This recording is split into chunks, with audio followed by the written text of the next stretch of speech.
ഹരേ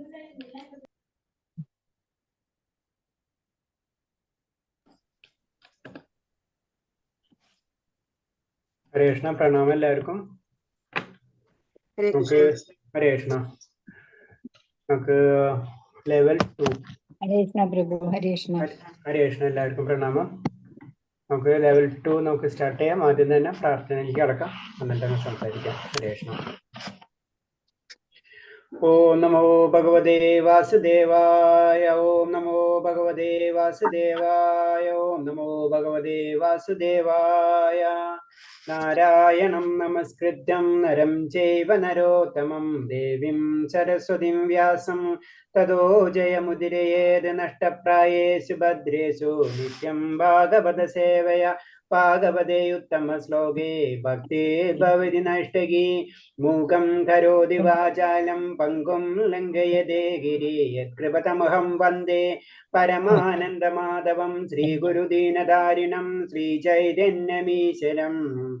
അജ്ഞാനതിമിരാന്ധ്യസ്യ ജ്ഞാനാഞ്ജലശലാകയാ ചക്ഷുർമിലിതം യേന തസ്മൈ ശ്രീഗുരുവേ നമഃ. ശ്രീചൈതന്യം മനോഭീഷ്ടം സ്ഥാപിതം യേന ഭൂതലേ സ്വയം രൂപകഥാഹ്യം തദാതി സഭാന്തികം വന്ദേഹം ശ്രീഗുരു ശ്രീയുതപദകമലം ശ്രീഗുരും വൈഷ്ണവാംശ ശ്രീരൂപം സാഗരജാതം സഹന രഘുനാഥാനിതം തം സജീവം സാദേവം സാവധൂതം പരിജന സഹിതം കൃഷ്ണ ചൈതന്യദേവം ശ്രീരാധാ കൃഷ്ണപാദാൻ സഹന ലളിതാ ശ്രീവിശാഖാനീം താംശ. ഹേ കൃഷ്ണ കരുണാ സിന്ധോ ദീനബന്ധോ ജഗത്പദേ ഗോപേശ ഗോപികാ കാന്ത രാധാകാന്ത നമസ്തുതേ. തപ്തകാഞ്ചന ഗൗരാംഗേ രാധേ വൃന്ദാവനേശ്വരി ഋഷഭാനുസുതേ ദേവി പ്രണമാമി ഹരിപ്രിയേ. വാഞ്ചാകൽപതരൂപേച്ഛ കൃപാ സിന്ധിഭ്യേവ ച പതിനാം പാവനേഭ്യോ വൈഷ്ണവേഭ്യോ നമോ നമഃ. നമോ വിഷ്ണുപാദായ കൃഷ്ണപ്രേഷ്ഠായ ഭൂതലേ ശ്രീമതേ ഭക്തിവേദാന്ത സ്വാമിന്നിധി നാമിനേ. നമസ്തേ സാരസ്വതദേവേ ഗൗരവാണി പ്രചാരിണേ നിർവിശേഷ ശൂന്യവാദി പാശ്ചാത്യേശധാരിണേ. ജയ ശ്രീകൃഷ്ണ ചൈതന്യ പ്രഭു നിത്യാനന്ദ ശ്രീ അദ്വൈത ഗദാധര ശ്രീവാസാദി ഗൗരഭക്തവൃന്ദ. ഹരേ കൃഷ്ണ കൃഷ്ണ കൃഷ്ണ ഹരേ ഹരേ ഹരേ രാമ രാമ രാമ ഹരേ ഹരേ. ഹരേ കൃഷ്ണ. പ്രഭാതിക്ക് ജയ ഗുരുദേവ് ജയ അനന്ത കോടി വൈഷ്ണവ ഭക്തർക്ക് ജയ്. ഹരേ കൃഷ്ണ. എല്ലാവർക്കും പ്രണാമം. ഒന്ന് മ്യൂട്ട് ചെയ്യാട്ടെ. ഹരേ കൃഷ്ണ. മാതാജി ഒന്ന് നോക്ക്, എല്ലാവരും ഒന്ന് മ്യൂട്ട് ചെയ്തിരിക്കും.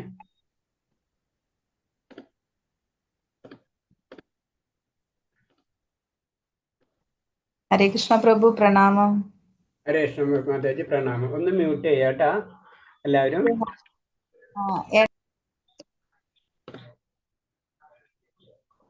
ഓക്കെ. കാരണം നമ്മള് മ്യൂട്ട് ചെയ്യാൻ വിട്ടുപോയി കഴിഞ്ഞാലേ ആകെ ഡിസ്റ്റർബ് ആവും. അത് കാരണം കൊണ്ടാ. മാതാജി ഒന്ന് നോക്കട്ടെ. ആംബി മാതാജി ഒന്ന് മ്യൂട്ട് ചെയ്യണം കേട്ടാ. ജയശ്രീ രാമദാസ് ഒന്ന് മ്യൂട്ട് ചെയ്യും. ഞാൻ മ്യൂട്ട് ചെയ്യുമ്പോൾ വീണ്ടും അൺമ്യൂട്ട് ചെയ്തോണ്ടിരിക്കുക.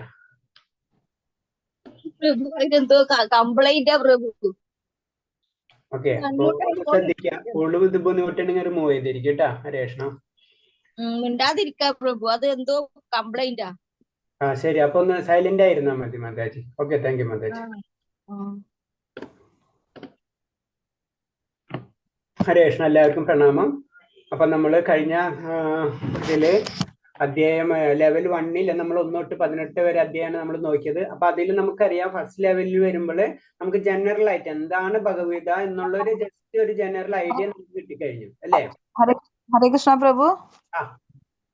പ്രഭു പ്രഭു അമ്പിളി മാതാജിനെ അല്ലെങ്കിൽ രസിക മാതാജി പ്രഭു കോ-ഹോസ്റ്റ് ആക്കിയേക്കണത് ഒരു അമ്പിളി മാതാജിനെയാണ് കേട്ടാ. മാറ്റി കൊടുക്കൂ പ്രഭു. ആരെയാ കണ്ടത് മാതാജി? അമ്പിളി മാതാജി. അമ്പിളി മാതാജി അല്ലേ? ഓക്കെ ഓക്കെ ശരി. ഒരു സെക്കൻഡ്. അമ്പിളി മാതാജി അല്ലെങ്കിൽ രസിക മാതാജി രണ്ടുപേരെയും കൊടുത്തോളൂ പ്രഭു. രസിക ഹരിപ്രിയ ദേവിദാസി. ഓക്കെ പ്രഭു. അതെ അത് തന്നെ പ്രഭു. ഹരേ കൃഷ്ണ. ഹരേ കൃഷ്ണ. രണ്ടുപേരെ ആക്കിയിട്ടുണ്ട്. ഓക്കെ. അപ്പൊ കഴിഞ്ഞ ലെവലില് ഫസ്റ്റ് ലെവലില് നമ്മൾ ഉദ്ദേശിച്ചത് ഇത്ര മാത്രമായിരുന്നു. എന്താണ് ഭഗവത്ഗീത എന്നൊരു ജസ്റ്റ് ജനറൽ ആയിട്ട് ഒരു ഐഡിയ എല്ലാവർക്കും കിട്ടാം. കാരണം നമുക്കറിയാം പലരും പല ലെവലിലും, ചിലർ ജസ്റ്റ് ഒന്നും അറിയേണ്ടവരുണ്ടാവുള്ളൂ, ചിലപ്പോൾ കുറച്ചും കൂടെ അങ്ങനെ പല ലെവലിലുള്ള വ്യക്തികളായിരിക്കും അല്ലെ. അപ്പൊ ഇതിൽ സെക്കൻഡ് ലെവലിൽ എത്തുമ്പോഴേക്കും നമുക്ക് മനസ്സിലാവും കുറച്ചും കൂടെ നമുക്കത് സീരിയസ് ആയിട്ട് പഠിക്കാൻ ആഗ്രഹമുള്ളവരാണ് സെക്കൻഡ് ലെവലിൽ വരുന്നത്. അപ്പൊ സെക്കൻഡ് ലെവലിൽ നമ്മൾ ചെയ്യാൻ ഉദ്ദേശിക്കുന്നത് എല്ലാ ശ്ലോകങ്ങളും 700 ശ്ലോകങ്ങൾ ഭഗവത്ഗീതയിലുണ്ട് നമുക്കറിയാം. അപ്പൊ 700 ശ്ലോകങ്ങളെയും എല്ലാ ശ്ലോകവും അതിന്റെ വിവർത്തനവും ഭാവാർത്ഥം നമ്മൾ മുഴുവനായിട്ട് നമുക്ക് കിട്ടില്ല. കാരണം എന്ന് വെച്ച് കഴിഞ്ഞാൽ അത്രയും നമുക്കറിയാം, അത്രയും ഒരു വലിയൊരു ബുക്കാണ്. അപ്പൊ അത് നമുക്ക് കംപ്ലീറ്റ് ചെയ്യാൻ പറ്റില്ല. എന്നാലും നമുക്ക് മെയിൻ കണ്ടന്റ്സുകളും കാര്യങ്ങളും നമുക്ക് അതിൽ കൂടെ പോകാൻ പറ്റും. അപ്പൊ ഇത് നമ്മൾ സെക്കൻഡ് ലെവലിൽ എത്തുമ്പോഴേക്കും, സെക്കൻഡ് ലെവൽ കഴിയുമ്പോഴും അറ്റ്ലീസ്റ്റ് നമുക്ക് ഭഗവത്ഗീത എന്താണെന്ന് എല്ലാ ശ്ലോകം നമ്മൾ ടച്ച് ചെയ്ത് പോകും. അപ്പോൾ നമുക്ക് 100% ഡീറ്റെയിൽ ആയിട്ട് വരില്ല. അത് കഴിഞ്ഞിട്ട് നമുക്ക് പിന്നത്തെ ലെവലാണ് തേർഡ് ലെവൽ. തേർഡ് ലെവലിൽ വരുമ്പോൾ നമുക്ക് 3 ബുക്കുകളാണ് മെയിൻ ആയിട്ട് അവർ ഇത് വരുന്നത്. അതിൽ വരുന്ന ഈശാവാസ്യ ഉപനിഷത്തുണ്ട്. ഉപനിഷത്ത് വരുന്നുണ്ട്, ഈശാവാസ്യ ഏറ്റവും ഇമ്പോർട്ടന്റ് ആയിട്ടുള്ള ഉപനിഷത്താണ്. അപ്പൊ അത് പഠിക്കേണ്ടി വരും. അത് പഠിക്കാന്ന് വെച്ചാൽ നമ്മൾ ക്ലാസ് തന്നെ ജസ്റ്റ്. അത് കഴിഞ്ഞിട്ട് പിന്നെ വരുന്ന ഉപദേശാമൃതം വരും, ഭക്തിരസാമൃത സിന്ധു വരും. അങ്ങനെ 3 ബുക്കുകൾ വീണ്ടും വരും. അപ്പൊ നമുക്ക് അതിൽ ഇൻട്രസ്റ്റ് വരുമ്പോൾ നമുക്ക് സെക്കൻഡ് ലെവൽ കഴിഞ്ഞ് ഭഗവത്ഗീത ഏകദേശം ഒന്ന് മനസ്സിലായി. പിന്നെ നമ്മൾ 3 ബുക്ക് വീണ്ടും പഠിച്ചു കഴിഞ്ഞതിന് ശേഷം വീണ്ടും അതിന്റെ പിന്നെ നമ്മൾ പഠിച്ച കാര്യങ്ങൾ, പ്രസന്റേഷനും കാര്യങ്ങളൊക്കെ ചെയ്യാനുണ്ട് ഇൻട്രസ്റ്റ് ഉള്ളവർക്ക് അത് ചെയ്യാം. അത് 4th ലെവല്. പിന്നെ നമുക്ക് വീണ്ടും നമുക്ക് 100% വീണ്ടും ചെയ്യണമെങ്കിൽ പിന്നെ ഭക്തിശാസ്ത്രി കോഴ്സ് ഉണ്ട്. അതാകുമ്പോൾ നമ്മൾ ഇത് വീണ്ടും സീരിയസ് ആയിട്ട് പഠിക്കണം. അതിൽ നമ്മൾ കുറെ ശ്ലോകങ്ങൾ ബൈഹാർട്ട് ചെയ്യേണ്ടതുണ്ടാവും, ക്ലോസ്ഡ് ബുക്ക് എക്സാംസ് ഉണ്ടാവും, സേവകൾ ഉണ്ടാവും, അങ്ങനെ കാര്യങ്ങളുണ്ട്. അങ്ങനെയാണ് പതുക്കെ നമ്മൾ ഉയർന്നു പോകുന്നത്. അപ്പൊ നമുക്ക് അതിന്റെ ലെവലുകൾ അനുസരിച്ച് മാറിക്കൊണ്ടിരിക്കാൻ പറ്റും. അപ്പൊ ഈ സെക്കൻഡ് ലെവലോട് ഉദ്ദേശിക്കുന്നത് നമ്മൾ 700 ശ്ലോകവും അതിന്റെ ഭാവാർത്ഥവും അതിന്റെ വിവർത്തനം ജസ്റ്റ് ഒന്ന് പറഞ്ഞു പോകാം. അത്രേ നമുക്ക് സമയം കിട്ടുള്ളൂ. കാരണം നമുക്ക് ഇത് തന്നെ, കാരണം ഭഗവാന്റെ കാര്യങ്ങളാണ് നമുക്കറിയാലോ അല്ലെ. ഒറ്റയടിക്ക് നമുക്കൊന്നും കിട്ടില്ല ഭഗവാന്. ഭഗവാൻ എന്ന് പറയുന്നത് തന്നെ എന്താണ്, സഹസ്രസത ലക്ഷ്മി സേവമാന്യം എന്നാണ് പറഞ്ഞത്. അത്രയും ലക്ഷക്കണക്കിന് ലക്ഷ്മിമാരെ സേവിക്കുന്നതാണ് ഭഗവാൻ. അപ്പൊ നമ്മുടെ പൊസിഷൻ എവിടെയെന്ന് നമുക്ക് മനസ്സിലാക്കിയാൽ മതി അല്ലെ. അപ്പൊ അത്രയും വളരെ ബുദ്ധിമുട്ടാണ് ഭഗവാനെ കിട്ടാൻ. അതല്ല, നമ്മൾ ഭഗവാനെ കിട്ടാനാണ് ഏറ്റവും അധികം കിട്ടും. അത് കാരണം എല്ലാവരും ദേവന്മാരെ കൂടുതൽ ആരാധിക്കുന്നതിന്റെ കാരണം അതാണ്. കാരണം എല്ലാവർക്കും ഭൗതിക ഐശ്വര്യങ്ങളാണ് ഏറ്റവും ഇമ്പോർട്ടൻസ്. അതാണ് നമ്മൾ ദേവതകളെ കൂടുതൽ ആരാധിക്കുന്നതും അതിലേക്ക് കടക്കുന്നതും. ആത്മീയത, അത് മുകുന്ദൻ, മുക്തി തരുന്നത് ഭഗവാന് മാത്രം കഴിയുള്ളൂ. അത് നമുക്ക് പെട്ടെന്ന് ലഭിക്കില്ല. പക്ഷെ അതിന് നമ്മൾ ട്രൈ ചെയ്യണം. നമുക്ക് എന്തൊരു ഭാഗ്യം കൊണ്ടും കഴിഞ്ഞ പല ജന്മങ്ങളും സുഹൃതം കൊണ്ടായിരിക്കും നമുക്ക് ഭഗവാനിലേക്ക് അട്രാക്ഷൻ വരുന്നത് എല്ലാവർക്കും. അത് നമ്മളെ ഭഗവത്ഗീതയിൽ തന്നെ, അത് ശ്രദ്ധാവിഭാഗങ്ങളിൽ തന്നെ പഠിക്കുമ്പോൾ, ആ അധ്യായത്തിൽ പഠിക്കുമ്പോൾ നമുക്ക് മനസ്സിലാവും. ഓരോ വിശ്വാസങ്ങൾ അതിനനുസരിച്ച് ഓരോ ദേവത സങ്കല്പത്തെ നമ്മൾ ആശ്രയിക്കുന്ന പറയുന്നത്. അപ്പൊ അതാണ് അതിന്റെ കാര്യങ്ങളൊക്കെ നമുക്ക് ഡീറ്റെയിൽ ആയിട്ട് പഠിക്കാം. പിന്നെ പറയാൻ തന്നെ ഫസ്റ്റ് പോയിന്റ് പറയാമെന്ന് വെച്ച് കഴിഞ്ഞാൽ, നമ്മൾ ഈ ഒരു ബുക്ക് തന്നെ വാങ്ങിക്കണം. നിങ്ങൾ എല്ലാവരും ഇപ്പൊ നമ്മൾ കുറച്ച് ഡീറ്റെയിൽ ആയിട്ട് നമ്മൾ പഠിക്കാൻ പോണത് അല്ലെ. അപ്പൊ നമ്മൾ ഈ പറയുന്നത് ഭഗവത്ഗീത യഥാരൂപം. ഇത് ഓൺലൈനിൽ ഗൂഗിളിൽ നമ്മൾ അടിച്ചു നോക്കി കഴിഞ്ഞാൽ യഥാരൂപം നമുക്ക് കിട്ടും. ഇസ്കോണിന്റെ വെബ്സൈറ്റ് ത്രൂ നമുക്ക് 400 രൂപ 500 രൂപ റേഞ്ചിലായിരിക്കും. നിങ്ങൾ ഇതെല്ലാവരും വാങ്ങിക്കണം. കാരണം ഇതിന്റെ ബേസിലാ ക്ലാസ് പോണത്. അപ്പൊ നമ്മൾ വേറെ ബുക്ക്, കാരണം ഭഗവത്ഗീതയ്ക്ക് എന്ന് പറഞ്ഞാൽ അനവധി വ്യാഖ്യാനങ്ങളുണ്ട്. നമ്മൾ പഠിക്കേണ്ടത് എപ്പോഴും നമുക്കറിയാം. നമുക്കൊരു സയൻസ് പഠിക്കണമെങ്കിൽ നമ്മൊരു സയൻസ് ടീച്ചറെ എടുത്ത് വേണം. അതുപോലെ തന്നെ അങ്ങനത്തുള്ള കോളേജിൽ പോണ്ടി വരും. അതേപോലെ തന്നെ ഭഗവത്ഗീത പഠിക്കണമെങ്കിലും അങ്ങനത്തെ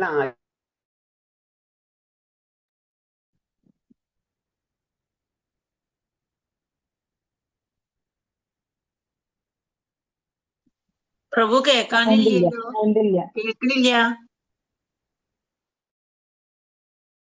ഒന്നും പറഞ്ഞു കേട്ടില്ലേ? എവിടെ ആദ്യമേ തൊട്ട് കേട്ടില്ല? ഇല്ല, പുസ്തകം വാങ്ങിക്കണം വരെ പറയുന്ന കേട്ടു.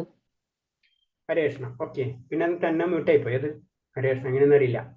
ഓക്കെ, അപ്പൊ ഇതെന്ന് വെച്ച് കഴിഞ്ഞാൽ നമ്മള് ഈ ഒരു ബുക്ക് ഇത് മസ്റ്റ് ആയിട്ട് നമ്മൾ എല്ലാവരും വാങ്ങിച്ചിരിക്കണം. ഈ സെക്കൻഡ് ലെവലിൽ എത്തി, ഫസ്റ്റ് ലെവലിൽ അത്ര ഇമ്പോർട്ടൻസ് പറയില്ല. സെക്കൻഡിൽ എത്തിയപ്പോൾ നമ്മൾ എന്തായാലും സീരിയസ് ആയിട്ട് നമ്മൾ ഭഗവത്ഗീത പഠിക്കാന്ന് ഉദ്ദേശിച്ചിട്ടാണ് നമ്മൾ വന്നിട്ടുള്ളത് അല്ലെ. നമ്മൾ 1 മണിക്കൂർ, എല്ലാവർക്കും സമയം വളരെ ഇമ്പോർട്ടന്റ് ആണ്. അപ്പൊ നമ്മള് ഇത് പഠിക്കാൻ ഉദ്ദേശിക്കുമ്പോൾ നമ്മൾ ഭഗവത്ഗീത യഥാരൂപം എന്നുള്ള ബുക്ക് വാങ്ങിക്കണം. അത് ഇസ്കോൺ വെബ്സൈറ്റിൽ ഓൺലൈനിലാണെങ്കിൽ ഇസ്കോൺ വെബ്സൈറ്റ് ത്രൂ നമുക്ക് വാങ്ങിക്കാൻ പറ്റും. 400 500 രൂപ റേഞ്ചിലായിരിക്കും. അതെന്തായാലും എല്ലാവരും വാങ്ങിച്ചിരിക്കണം. അഥവാ അതിൽ വാങ്ങിക്കാൻ വല്ല ബുദ്ധിമുട്ടാണ് തോന്നുന്നത് വെച്ച് കഴിഞ്ഞാൽ ഗ്രൂപ്പിൽ മെസ്സേജ് ഇടാം. അതിന്റെ ഫോൺ നമ്പേഴ്സ് തരാം. അവരാരെങ്കിലും കോൺടാക്ട് ചെയ്യാം. ഗുരുവായൂർ അങ്ങനെ പല സെന്റേഴ്സ്, ഇസ്കോണിന്റെ എല്ലാ സെന്റേഴ്സിലും ബുക്ക് കിട്ടും. നമ്മൾ പ്രത്യേകിച്ച് കേരളത്തിലാണെങ്കിലും എവിടെയാണെങ്കിലും മലയാളം വെർഷൻ കിട്ടും. അപ്പൊ അത് ബുക്ക് വാങ്ങിക്കുക. അഥവാ കിട്ടില്ല എന്ന് വെച്ച് കഴിഞ്ഞാൽ നിങ്ങൾ ഗ്രൂപ്പിൽ മെസ്സേജ് ഇടാം. അപ്പൊ നമ്മൾ ഫോൺ നമ്പർ അവരെ കോൺടാക്ട് ചെയ്താൽ അവർ വീട്ടിലേക്ക് അയച്ചു തരും. ഗൂഗിൾ പേ അങ്ങനെ ചെയ്ത് കൊടുത്താൽ മതി. അതാണ് അതിന്റെ ബേസ്. ഇത് നമുക്ക് മസ്റ്റ് ആയിട്ട് വേണം, ഒന്നാമത്തെ കാര്യം. രണ്ടാമത്തെ കാര്യം എന്ന് പറഞ്ഞാൽ നമുക്കറിയാം, നമ്മുടെ ഭഗവത്ഗീത എന്ന് പറയുമ്പോൾ നമുക്ക് എന്താ മനസ്സിൽ വരെ ഭഗവാന്റെ കാര്യം അല്ലെ. അല്ലാണ്ട് വേറെ ഒന്നും വരില്ല. ഭഗവാന്റെ കാര്യത്തിന് ആ ഭഗവാന്റെ കാര്യമാണ് നമ്മൾ പഠിക്കാൻ പോകുന്നത് അല്ലെ. അത് ഭഗവാന്റെ ഒരു കാരുണ്യം ഇല്ലാതെ ബാക്കിയുള്ളത് നമുക്കറിയാം. ഭഗവാൻ എന്ന് പറയുന്നത് നമ്മൾ ഇന്ദ്രിയങ്ങൾക്ക് അപ്പുറമാണ് അല്ലെ, അതീന്ദ്രിയമായിട്ടുള്ളതാണ്. നമ്മളെ കണ്ണുകൊണ്ടല്ല ഭഗവാനെ കാണും, ഉൾക്കണ്ണുകൊണ്ടാണ് ഭഗവാനെ നമുക്ക് കാണാൻ കഴിയുള്ളൂ അല്ലെ. അപ്പൊ അതീന്ദ്രിയമായിട്ടുള്ള കഴിവ് നമുക്ക്, ആ ഒരു ശക്തി നമുക്ക് കിട്ടണമെങ്കിൽ അത് ഭഗവാന്റെ ഒരു കരുണ കൂടാതെ നമുക്ക് എത്തില്ല. അപ്പൊ അത് നമ്മൾ ബാക്കിയുള്ള സബ്ജക്ട് പഠിക്കണ പോലെ നമുക്കിത് പഠിക്കാൻ പറ്റില്ല. പഠിക്കാൻ നമുക്ക് അതിന്റെ ഒരു ബെനിഫിറ്റ് ഇല്ല. നമ്മൾ എന്തിനിത് പഠിക്കുന്നത്? നമുക്ക് എന്താ പഠിച്ചിട്ട് നമുക്ക് വല്ല ജോബ് വല്ല കിട്ടാനുണ്ട്? ഇല്ലല്ല. അപ്പൊ അതുപോലെ തന്നെ അപ്പൊ ഇത് പറഞ്ഞ് ഇത് നമ്മളെ ആ ഒരു ഭക്തിയിലേക്ക് ആകൃഷ്ടരായതുകൊണ്ടാണ് നമ്മൾ അത് പഠിക്കാൻ പോണത് അല്ലെ. നമ്മൾ അതിന്റെ ലക്ഷ്യം എന്താണ്? ബേസിക്കായിട്ട് ഞാൻ എന്താണ്, എന്റെ ലക്ഷ്യം എന്താണ്? നമുക്കത് അതിൽ നിന്നൊരു ചോദ്യത്തിലേക്ക് നമ്മൾ പതുക്കെ ആത്മീയതയിലേക്ക് നമ്മൾ കടക്കുന്നത് അല്ലെ. അപ്പൊ നമ്മൾ എന്താണ് ഭഗവാന്റെ പറ്റി അറിയണമെങ്കിൽ ഭഗവാന്റെ കരുണ നമുക്ക് മസ്റ്റായിട്ട് വേണം. ഇപ്പൊ ഇതിൽ തന്നെ ഭഗവാൻ ആർക്കാണ് ഉപദേശിച്ചു കൊടുക്കണം നമുക്ക് ശ്രദ്ധിച്ചാൽ അറിയാം. അർജുൻ എന്ന് പറഞ്ഞാൽ പരമഭക്തനാണ് ഭഗവാന്റെ അല്ലെ. അത് 9 നവവിധ ഭക്തിയിൽ 9ാമത്തെ, അതായത് സാഗ്യരസം എന്ന് പറഞ്ഞ സുഹൃത്ത് ബന്ധത്തിലുള്ള ആയ ഒരു രസത്തിൽ അല്ലെങ്കിൽ ആയ ഭക്തി നവവിധ ഭക്തിയിൽ ഒരു ഭക്തിയിലാണ് ശരിക്കും അർജുനന്റെ വരുന്നത്. അങ്ങനത്തെ വ്യക്തിക്ക് മാത്രമേ ഭഗവാൻ ഇത് ഉപദേശിച്ചു കൊടുക്കുന്നത് തന്നെ ഉള്ളൂ. അപ്പൊ അതാണ് നമ്മൾ മനസ്സിലാക്കേണ്ടത്. അപ്പൊ ഭഗവാനിലായിട്ടുള്ള അത്തരം ഒരു അടുപ്പം നമ്മൾ ഉണ്ടാക്കിയെടുക്കണം. അതിനെന്ന് പറയുന്നത് നമ്മുടെ കലിയുഗത്തിൽ ഈ പല യുഗങ്ങൾക്കും പലതരം ധർമ്മങ്ങളാണ്. അപ്പൊ ഈ യുഗത്തില് കലിയുഗത്തിലെ ഏറ്റവും ഇമ്പോർട്ടൻസ് നാമം, അത് മാത്രം പ്യൂരിഫൈഡ് ആയിട്ടുള്ളത്. അതാണ് ഭഗവാൻ തന്നെ ശ്ലോകത്തില് 10ാമത്തെ അധ്യായത്തിലാണ് തോന്നുന്നത്. 10ാമത്തെ അധ്യായത്തിൽ പറയുന്നുണ്ട്. കാരണം എന്ന് വെച്ച് കഴിഞ്ഞാല് ജപാസ്മി, അത് യജ്ഞാസ് ജപം എന്ന് പറയുന്നുണ്ട്. കാരണം ജപം മാത്രമാണ് ശരിക്കും ഈ ഭൗതിക ലോകത്തിൽ ഈ കൈലികത്തിലെ ഏറ്റവും ഇമ്പോർട്ടൻസ് ഉള്ളു. അത് മാത്രം പ്യൂരിറ്റി ഉള്ളൂ. പക്ഷെ നമുക്കൊരു തെറ്റിദ്ധാരണയുണ്ട്. ഭഗവാന്റെ നാമ രൂപ ഗുണ ലീലകൾ എല്ലാതും ഒന്ന് തന്നെയാണ്. നമുക്ക് ഭഗവാന്റെ നാമം പറഞ്ഞാലും ഭഗവാൻ രൂപ ഗുണ ലീലകൾ ഇതൊക്കെ ഒന്നാണ്. അപ്പൊ ഈ യുഗത്തിൽ നമുക്ക് ഏറ്റവും ഇമ്പോർട്ടൻസ് ഭഗവാന്റെ നാമം ജപിക്കുക മാത്രമാണ്. ഈ യുഗം എന്നല്ല, എല്ലാത്തിലും നമ്മൾ ശ്രദ്ധിച്ചറിയാം. നമ്മൾ ധ്രുവ മഹാരാജ ഭഗവാനെ നാമം കൊണ്ട് വിളിക്കണതാണ് അല്ലെ. അതേപോലെ തന്നെ നെക്സ്റ്റ് ഈ പ്രഹ്ലാദ മഹാരാജ്, എല്ലാവരും നമ്മൾ ശ്രദ്ധിച്ചു കഴിഞ്ഞാൽ അറിയാം, എല്ലാവരും ഭഗവാന്റെ നാമങ്ങളിൽ കൂടിയാണ് ഭഗവാനിലേക്ക് എത്തിയിട്ടുള്ളത്. അതേപോലെ തന്നെ നമ്മൾ ഭഗവാന്റെ നാമം നമ്മൾ ജപിച്ചിരിക്കണം. അറ്റ്ലീസ്റ്റ് 2 പ്രാവശ്യങ്ങളിൽ ജപങ്ങൾ നിങ്ങൾ ചെയ്യണം മിനിമം 2 എന്നാലേ നമുക്ക് ഭഗവാന്റെ ഒരു കരുണ കിട്ടുള്ളൂ. എന്നാലേ നമുക്കിത് മുന്നിലേക്ക് പോകുള്ളൂ. അല്ലെങ്കിൽ കുറച്ച് കഴിയുമ്പോൾ നമ്മൾ വിട്ടുകളയത്. കാരണം എന്ന് വെച്ചാൽ നമുക്ക് ഇതിന് പല കാര്യങ്ങൾക്ക് ഇമ്പോർട്ടൻസ് തുടങ്ങും. നമ്മൾ പതുക്കെ കൊടുക്കും. കാരണം നമ്മളൊരു കോഴ്സ് ഏകദേശം 2 മാസത്തോളം ചിലപ്പോൾ പിടിക്കായിരിക്കും. അപ്പൊ ഈ 2 മാസം നമ്മൾ ഇത് വളരെ സീരിയസ് ആയിട്ട് 2 മാസമുള്ള അറ്റ്ലീസ്റ്റ് അത്രയെങ്കിലും നിങ്ങൾ ചെയ്യുക. പിന്നെ എല്ലാവരും വീഡിയോ ഓൺ ചെയ്യാൻ ശ്രമിക്കുക. എല്ലാവരും ഞാൻ കമ്പൽസറി പറയില്ല, പല സിറ്റുവേഷൻസ് ഉണ്ടാവും. ഇരിക്കും അതോ വീഡിയോ ഓൺ ചെയ്യുമ്പോൾ നമുക്കറിയാം നമ്മുടെ ക്ലാസ്സിന്റെ പൊസിഷനിൽ തന്നെ ആയിരിക്കണം. ഡ്രസ്സും കാര്യങ്ങളൊക്കെ നീറ്റായിട്ട് ആയ ഇതിൽ തന്നെ ഇരിക്കുക. അതുകൊണ്ടുള്ള ഏറ്റവും വലിയ പ്ലസ് പോയിന്റ്സ് എന്ന് പറഞ്ഞാൽ നമ്മൾ ക്ലാസ്സിൽ കുറച്ച് കോൺസെൻട്രേഷൻ കിട്ടും. അല്ലെങ്കിൽ നമ്മൾ വീഡിയോ ഇല്ലാതെ വരുമ്പോൾ എന്താ സംഭവിക്കുക വെച്ച് കഴിഞ്ഞാൽ നമ്മൾ വേറെ വല്ല ആക്ടിവിറ്റീസ് ഉണ്ടായിട്ട് മുഴുകും. അപ്പൊ അത് അവോയ്ഡ് ചെയ്യാൻ വേണ്ടിയാണ് അത് പറയുന്നത്. അത് ഞാൻ കമ്പൽസറി പറയുന്നില്ല. കാരണം 3rd ലെവൽ ആകുമ്പോൾ കമ്പൽസറി അത്. പിന്നെ നമ്മൾ അത് അത്രയും സീരിയസ് ആയി കഴിഞ്ഞു. 2nd ലെവലും ടെമ്പിൾ എന്ന് പറഞ്ഞിട്ടുള്ളത് കുറച്ച് കമ്പൽസറി ആക്കണം. കാരണം എന്ന് വെച്ച് കഴിഞ്ഞാൽ അല്ലെങ്കിൽ അതിന്റെ ഒരു സീരിയസ്നെസ് കിട്ടില്ല എന്ന് പറയുന്നത്. അപ്പൊ 3 കാര്യങ്ങൾ ഏറ്റവും ഇമ്പോർട്ടൻസ്. 1, നമ്മൾ ഈ ബുക്ക് മസ്റ്റ് ആയിട്ട് വാങ്ങിച്ചിരിക്കണം. 2, വീഡിയോ ഓൺ ചെയ്യാൻ പറ്റുന്നവരുണ്ടെങ്കിൽ വീഡിയോ ഓൺ ചെയ്യുക. പിന്നെ ജപം മസ്റ്റ് ആയിട്ട് സ്റ്റാർട്ട് ചെയ്തിരിക്കണം. നിങ്ങൾ 1st ലെവൽ കഴിഞ്ഞു. അപ്പൊ 2nd ലെവൽ ആകുമ്പോൾ നമ്മൾ ഭഗവത പഠിക്കാൻ സീരിയസ് ആയിട്ട് നമ്മൾ പഠിക്കാൻ ഉദ്ദേശിക്കണം. അപ്പൊ ഭഗവാന്റെ ആ പറഞ്ഞ കാര്യങ്ങൾ നമുക്ക് മനസ്സിലാവും. ഭഗവാന്റെ എല്ലാ അതീന്ദ്രിയമാണ്, ഇന്ദ്രിയങ്ങൾക്ക് അപ്പുറമാണ് ഭഗവാൻ. അത് നമ്മൾ ആദ്യം തന്നെ മനസ്സിലാക്കുക. നമുക്ക് ഭഗവാനെ കാണാൻ നമുക്ക് കഴിയും. നമ്മൾ ഭഗവാന് നമ്മൾ നിവേദ്യങ്ങൾ കൊടുക്കുന്നുണ്ട്. ഭഗവാൻ എങ്ങനെ കഴിക്കണം നമുക്കറിയില്ല അല്ലെ. നമ്മൾ സിമ്പിൾ ആയിട്ടുള്ളതാണ്. അതാണ് അതീന്ദ്രിയം. എന്താണ് ഭഗവാൻ അത് കഴിക്കുന്നുണ്ട് അല്ലെ. അപ്പൊ അതിനെ നമുക്ക് മഹാഭാരതത്തിന്റെ കഥ നമുക്കറിയാം അല്ലെ. അത് ദുര്യോധനൻ ഇവരെ ചതിക്കണ ഒരു കാര്യം ഉണ്ട്. അതുകൊണ്ട് ഭഗവാൻ ഭുജിച്ചു നോക്കണോടിട്ട് ദുർവാസ മഹർഷിയുടെ എല്ലാ വിശപ്പ് മാറുന്ന കാര്യങ്ങളൊക്കെ ഉണ്ട്. അതിന് അതീന്ദ്രിയമായിട്ടുള്ള കാര്യങ്ങൾ നമുക്ക് അങ്ങനത്തെ കാര്യങ്ങളിൽ നിന്ന് അങ്ങനത്തെ കഥകളിൽ നിന്ന് നമുക്ക് മനസ്സിലാക്കാൻ കഴിയും. അപ്പൊ അത്രയും ഇമ്പോർട്ടൻസ് ഉണ്ട്. അത് കാരണം നാമജപം ഇമ്പോർട്ടൻസ് ആണ്. അതേപോലെ ഇത്രയും കാര്യങ്ങൾ മസ്റ്റ് ആയിട്ട് നിങ്ങൾ ചെയ്യണം. പിന്നെ നമ്മൾ പഠിക്കാൻ പോകുന്ന ഭഗവാന്റെ കാര്യമാണ്. അപ്പൊ അത്രയും നമ്മൾ ഭക്തിയോടുകൂടി തന്നെ മാത്രം നമുക്ക് ഇന്ത്യയിലേക്ക് മുന്നോട്ട് പോകാൻ പറ്റുള്ളൂ. നമ്മൾ ഭഗവത്ഗീത എന്ന് പറയുമ്പോൾ നമ്മുടെ ഉള്ളിൽ മനസ്സിൽ വരെ ഭഗവാനാണ്. ഭഗവാൻ എന്ന് പറഞ്ഞാൽ നമ്മുടെ ഉള്ളിൽ വരുന്നത് ഭക്തിയാണ്.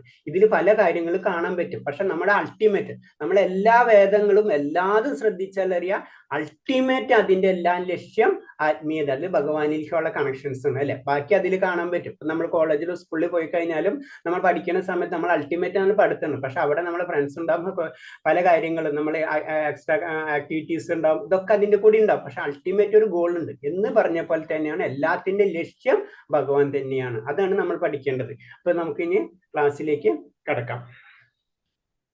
ഇത്തരം കാര്യങ്ങൾ ശ്രദ്ധിക്കണം. ഞാനത് പറഞ്ഞാണ്. ചെയ്യാൻ പറ്റുന്നവർ ഓൺ ചെയ്യാം, അല്ലാത്തൊരു കുഴപ്പമൊന്നുമില്ല. അത്ര ഞാൻ ഇമ്പോർട്ടൻസ് കൊടുക്കണില്ല വീഡിയോയ്ക്ക്. കാരണം നിങ്ങൾ കുറച്ചും കൂടെ കഴിയുമ്പോൾ വീഡിയോ മസ്റ്റ് ആക്കണം. കാരണം അത് അതിന്റെ ഒരു പാർട്ടാണ് ക്ലാസ്സസിന്റെ. അതിന് പല കാര്യം ആത്മീയമായിട്ടുള്ള പല കാര്യങ്ങളുണ്ട്, അതിലേക്ക് കടക്കണില്ല. അറ്റ്ലീസ്റ്റ് ചെയ്യാൻ പറ്റുന്നവർ ചെയ്യാം. ഓക്കെ, നമുക്ക് അധ്യായം 1 കുരുക്ഷേത്ര യുദ്ധക്കളത്തിലെ സൈനിക നിരീക്ഷണം. ഇതിനെ ശരിക്കും നമ്മൾ പറയുന്ന വെച്ച് കഴിഞ്ഞാൽ 2 പേരിൽ അറിയപ്പെടുന്നുണ്ട്. ഒന്ന് അർജുന വിഷാദയോഗം എന്നും പറയും, അല്ലെങ്കിൽ കുരുക്ഷേത്ര യുദ്ധക്കളത്തിലെ സൈനിക നിരീക്ഷണം. നമുക്കൊരു 18 അധ്യായം ഉണ്ട്. 18 ആദ്യത്തെ അധ്യായത്തിന്റെ പേരാണ് കുരുക്ഷേത്ര യുദ്ധത്തിലെ സൈനിക നിരീക്ഷണം, അല്ലെങ്കിൽ അർജുന വിഷാദ യോഗം.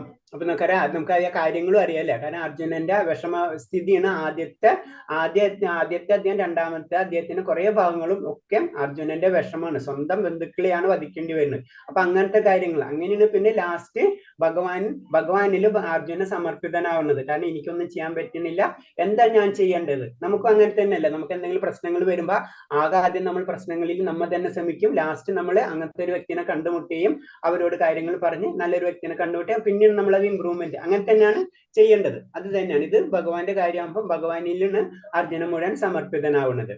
പിന്നെ നമ്മൾ ഇതിൽ പറഞ്ഞ പോലെ തന്നെ നമ്മൾ ക്ലാസ്സുകൾ കണ്ടക്ട് ചെയ്യേണ്ടത് എന്ന് പറഞ്ഞിട്ടുണ്ടാവും. എന്നാലും ഞാനൊന്ന് റിപ്പീറ്റ് ചെയ്യാണ്. കാരണം ക്ലാസ് കണ്ടക്ട് ചെയ്യുന്നത് സംഗീത മാതാജി ഹാൻഡ് റൈസ് ചെയ്തിട്ടുണ്ടല്ലോ. രേഷ്ണ, ഓക്കെ, ശരി, കുഴപ്പമില്ല. അപ്പൊ ഇതിൽ നമ്മൾ ക്ലാസ് കണ്ടക്ട് ചെയ്യുന്നത് നമുക്കറിയാം ഇസ്കോൺ എന്ന് അറിയാം. ഇസ്കോൺ എന്ന് പറയുമ്പോൾ വേൾഡ് വൈഡിലുള്ള ഒരു സംഘടന, ഓൾ വേൾഡിലും പലയിടത്തും ഇതിന്റെ ഇതുണ്ട്, ബ്രാഞ്ചസ് ഉണ്ട്, ക്ഷേത്രങ്ങളുണ്ട്, നമുക്ക് അറിയാവുന്ന കാര്യങ്ങളാണ്. അതിൽ നമ്മൾ ക്ലാസ് എടുക്കുന്നത് മാംഗ്ലൂർ ഇസ്കോൺ മാംഗ്ലൂർ ക്ഷേത്രമുണ്ട്. അതിൽ നാമനിഷ്ഠ പ്രഭുവാണ് ബ്രഹ്മചാരി. 3-4 പേരിന് അതിലേറ്റവും ടെമ്പിൾ പ്രസിഡന്റ് നാമനിഷ്ഠ പ്രഭുവിന്റെ കൺട്രോളിലാണ് ഈ ക്ലാസ്സസ് മുഴുവനും കണ്ടക്ട് ചെയ്യുന്നത്. പിന്നെ ഇസ്കോൺ സ്ഥാപക ആചാര്യൻ എന്ന് പറയുന്നത് കൃഷ്ണകൃപ മൂർത്തി ദിവ്യപൂജ ശ്രീമദ് ബയസി ഭക്തി വേദാന്ത സ്വാമി പ്രഭുപാദരാണ്. അപ്പൊ ആ പ്രഭുപാദർ രചിച്ചെന്ന് പറഞ്ഞു കഴിഞ്ഞാൽ ഭഗവദ്ഗീതനെ വ്യാഖ്യാനം എന്ന് പറഞ്ഞാൽ പല ആചാര്യ പരമ്പരയിൽ തന്നെ പല വ്യക്തികളും വലിയ വലിയ ആചാര്യന്മാര് ചെയ്ത അതിന്റെ റെഫറൻസിൽ തന്നെ കുറച്ചും കൂടെ ആ ലെവലിൽ തന്നെ എടുത്തിട്ട് കൊണ്ട് നമുക്ക് ക്ലിയർ ആയിട്ട് നമുക്ക് മനസ്സിലാക്കാവുന്ന രീതിയിൽ നമുക്ക് പറഞ്ഞു തന്നത് മാത്രമേ. അതിലൊരു ചേഞ്ചസും ചെയ്യില്ല. കാരണം യഥാരൂപം അതേപോലെ ഭഗവാൻ എന്ത് പറഞ്ഞു അതേപോലെ. കാരണം ഭഗവത്ഗീതയ്ക്കാണ് ഏറ്റവും കൂടുതൽ വ്യാഖ്യാനങ്ങൾ ഉണ്ടായിട്ടുള്ളത്. നമുക്ക് കിട്ടിയാൽ നമ്മളിരുന്ന് വ്യാഖ്യാനിക്കും. അങ്ങനത്തെ ഒരു അവസ്ഥ വിശേഷം വന്നിട്ടുണ്ട്. അപ്പൊ കാരണം കൊണ്ട് നമ്മൾ ഭഗവത്ഗീത നമ്മൾ ഇത് തന്നെ വാങ്ങിക്കണം എന്ന് പറഞ്ഞു. നമുക്ക് നമ്മളെ വൈഷ്ണവ രീതിയിൽ പറഞ്ഞ 4 ആചാര്യ പരമ്പരകളെ പറ്റി പറഞ്ഞിട്ടുണ്ട്. അതിൽ ഏറ്റവും പറയണെന്ന് വെച്ച് കഴിഞ്ഞാൽ ഒന്ന് ബ്രഹ്മ സമ്പ്രദായം, പിന്നെ നെക്സ്റ്റ് വരുന്നത് രുദ്ര സമ്പ്രദായം, ശ്രീ സമ്പ്രദായം, പിന്നെ കുമാര സമ്പ്രദായം. അങ്ങനെ 4 തരം സമ്പ്രദായങ്ങളുണ്ട്. ആ സമ്പ്രദായങ്ങളിൽ നമ്മൾ ഫോളോ ചെയ്യുന്നത് ബ്രഹ്മ സമ്പ്രദായമാണ്. ബ്രഹ്മ സമ്പ്രദായം എന്ന് പറഞ്ഞാൽ ഭഗവാൻ ശ്രീകൃഷ്ണ ആദ്യം അതിൽ നിന്ന് ബ്രഹ്മാവിൽ നിന്ന് നാരദൻ നിന്ന് വ്യാസദേവൻ, വ്യാസൻ നിന്ന് മധ്വാചാര്യർ, അങ്ങനെ പോന്നിട്ട് ലാസ്റ്റ് വരുന്ന ഗുരുവാണ് ശ്രീമദ് ഭക്തി വേദാന്ത സ്വാമി പ്രഭുപാദർ. അപ്പൊ നമ്മളെ പരമ്പരനെ പറയുന്നതാണ് ബ്രഹ്മ മൗത്ത ഗൗഡിയ പരമ്പര എന്ന് പറയും. അപ്പൊ അതിൽ അങ്ങനെ ഏത് പരമ്പരയില്ല. അപ്പൊ നമ്മൾക്ക് ഏത് പരമ്പരയിലും നമുക്ക് ചൂസ് ചെയ്യാവുന്നുള്ളൂ. അപ്പൊ നമ്മൾ ഫോളോ ചെയ്യേണ്ടത് ഈ പരമ്പരയിലാണ്. അപ്പൊ ഈ പരമ്പരയിൽ വരുന്നതാണ് പ്രഭുപാദർ. അപ്പൊ പ്രഭുപാദർ രചിച്ച അല്ലെങ്കിൽ വ്യാഖ്യാനം ചെയ്തിട്ടുള്ള ഈ ബുക്ക് പ്രകാരമാണ് നമ്മൾ ക്ലാസ് എടുക്കുന്നത്. ആ ക്ലാസ് ഇസ്കോൺ മാംഗ്ലൂർ ആ ക്ഷേത്രമാണ്. ആ ക്ഷേത്രത്തിന്റെ കൺട്രോളിലാണ്. നമുക്കറിയാം നമ്മൾ ഇതെല്ലാവരും ചെയ്യുന്നത്. നമുക്കൊരു ഗുരുവായൂർ അമ്പലത്തിൽ പോയി കഴിഞ്ഞാലും ഓരോരുത്തർ പാട്ട് പാടാൻ ഇഷ്ടമുള്ളവർ ഭഗവാനെ സമർപ്പിക്കണം അല്ലെ, അവരെ പാട്ട്. അതുപോലെ ഏത് കലാകാരന്മാരൊക്കെ അവരെ കാര്യങ്ങൾ ഭഗവാനെ സമർപ്പിക്കും എന്ന് പറഞ്ഞ പോലെ ഇതെല്ലാതും നമ്മൾ ഈ ക്ലാസ്സസും എല്ലാവരും ചെയ്യുന്നത് ഭഗവാന് സമർപ്പിക്കുകയാണ് നമ്മൾ ചെയ്യുന്നത്. കാരണം ഭഗവാന്റെ നാമങ്ങൾ മറ്റുള്ളവരിലേക്ക് എത്തിക്കുക. ഇതെല്ലാതും എല്ലാവരും ഇതിന്റെ പിറകിൽ വർക്ക് ചെയ്യണം. എല്ലാവരും ചെയ്യുന്നത് ഭഗവാന് സമർപ്പണം മാത്രമല്ല. എല്ലാവരും നമ്മളൊരു ഗ്രൂപ്പ് ക്രിയേറ്റ് ചെയ്യാണ് ഇൻഡയറക്റ്റ് ആയിട്ട്. ഇപ്പൊ പ്രഭുപാദർ പറഞ്ഞിട്ടുള്ളതെന്ന് പറഞ്ഞാൽ എല്ലാവർക്കും പല പല സംഘടനകളുണ്ട്. ഭഗവാന് വേണ്ടി നമ്മളൊരു സംഘടന, അതായത് ഭക്തര സംഘടന, ഭക്തന്മാരൊക്കെ അങ്ങോട്ടും ഇങ്ങോട്ടും ഭഗവാന്റെ ലീലകൾ പറയാനും പ്രവർത്തിക്കാനും ഭഗവാന്റെ നാമങ്ങൾ സംസാരിക്കാനും വേണ്ടിയിട്ടുള്ള ഒരു ഗ്രൂപ്പ്, അതാണ് പ്രഭുപാദർ പറഞ്ഞിട്ടുള്ളത്.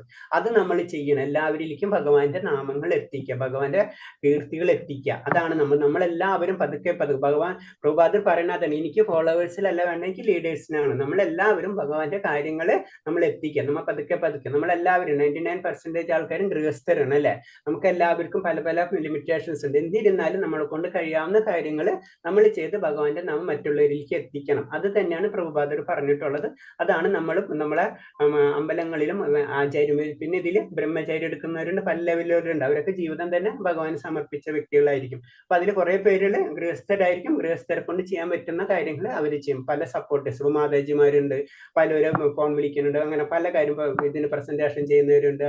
അങ്ങനെ പല കാര്യങ്ങളും നമുക്ക് ചെയ്ത് അങ്ങോട്ടും ഇങ്ങോട്ടും സപ്പോർട്ട്. ഇതൊക്കെ ഭഗവാനെ നമ്മൾ സമർപ്പണം. അപ്പൊ നമ്മൾ അത് തന്നെ മനസ്സിലാക്കിയെടുക്കണം. ഇതും ഭഗവാന്റെ കാരുണ്യം കൊണ്ട് മാത്രമേ നമുക്ക് ലഭിക്കുള്ളൂ. അപ്പൊ ഭഗവാന്റെ കാരുണ്യം ലഭിക്കണമെങ്കിൽ നമ്മള്, അതിനാണ് പ്രഹ്ലാദ് മഹാരാജ് ഭഗവാന്റെ നാമം എന്നാൽ തന്നെയാണ് പ്രഹ്ലാദ് മഹാരാജ്, ധ്രുവ മഹാരാജാവ്, ഇതൊക്കെ ഭഗവാന്റെ നാമാണ് ഏറ്റവും ഇമ്പോർട്ടൻസ്.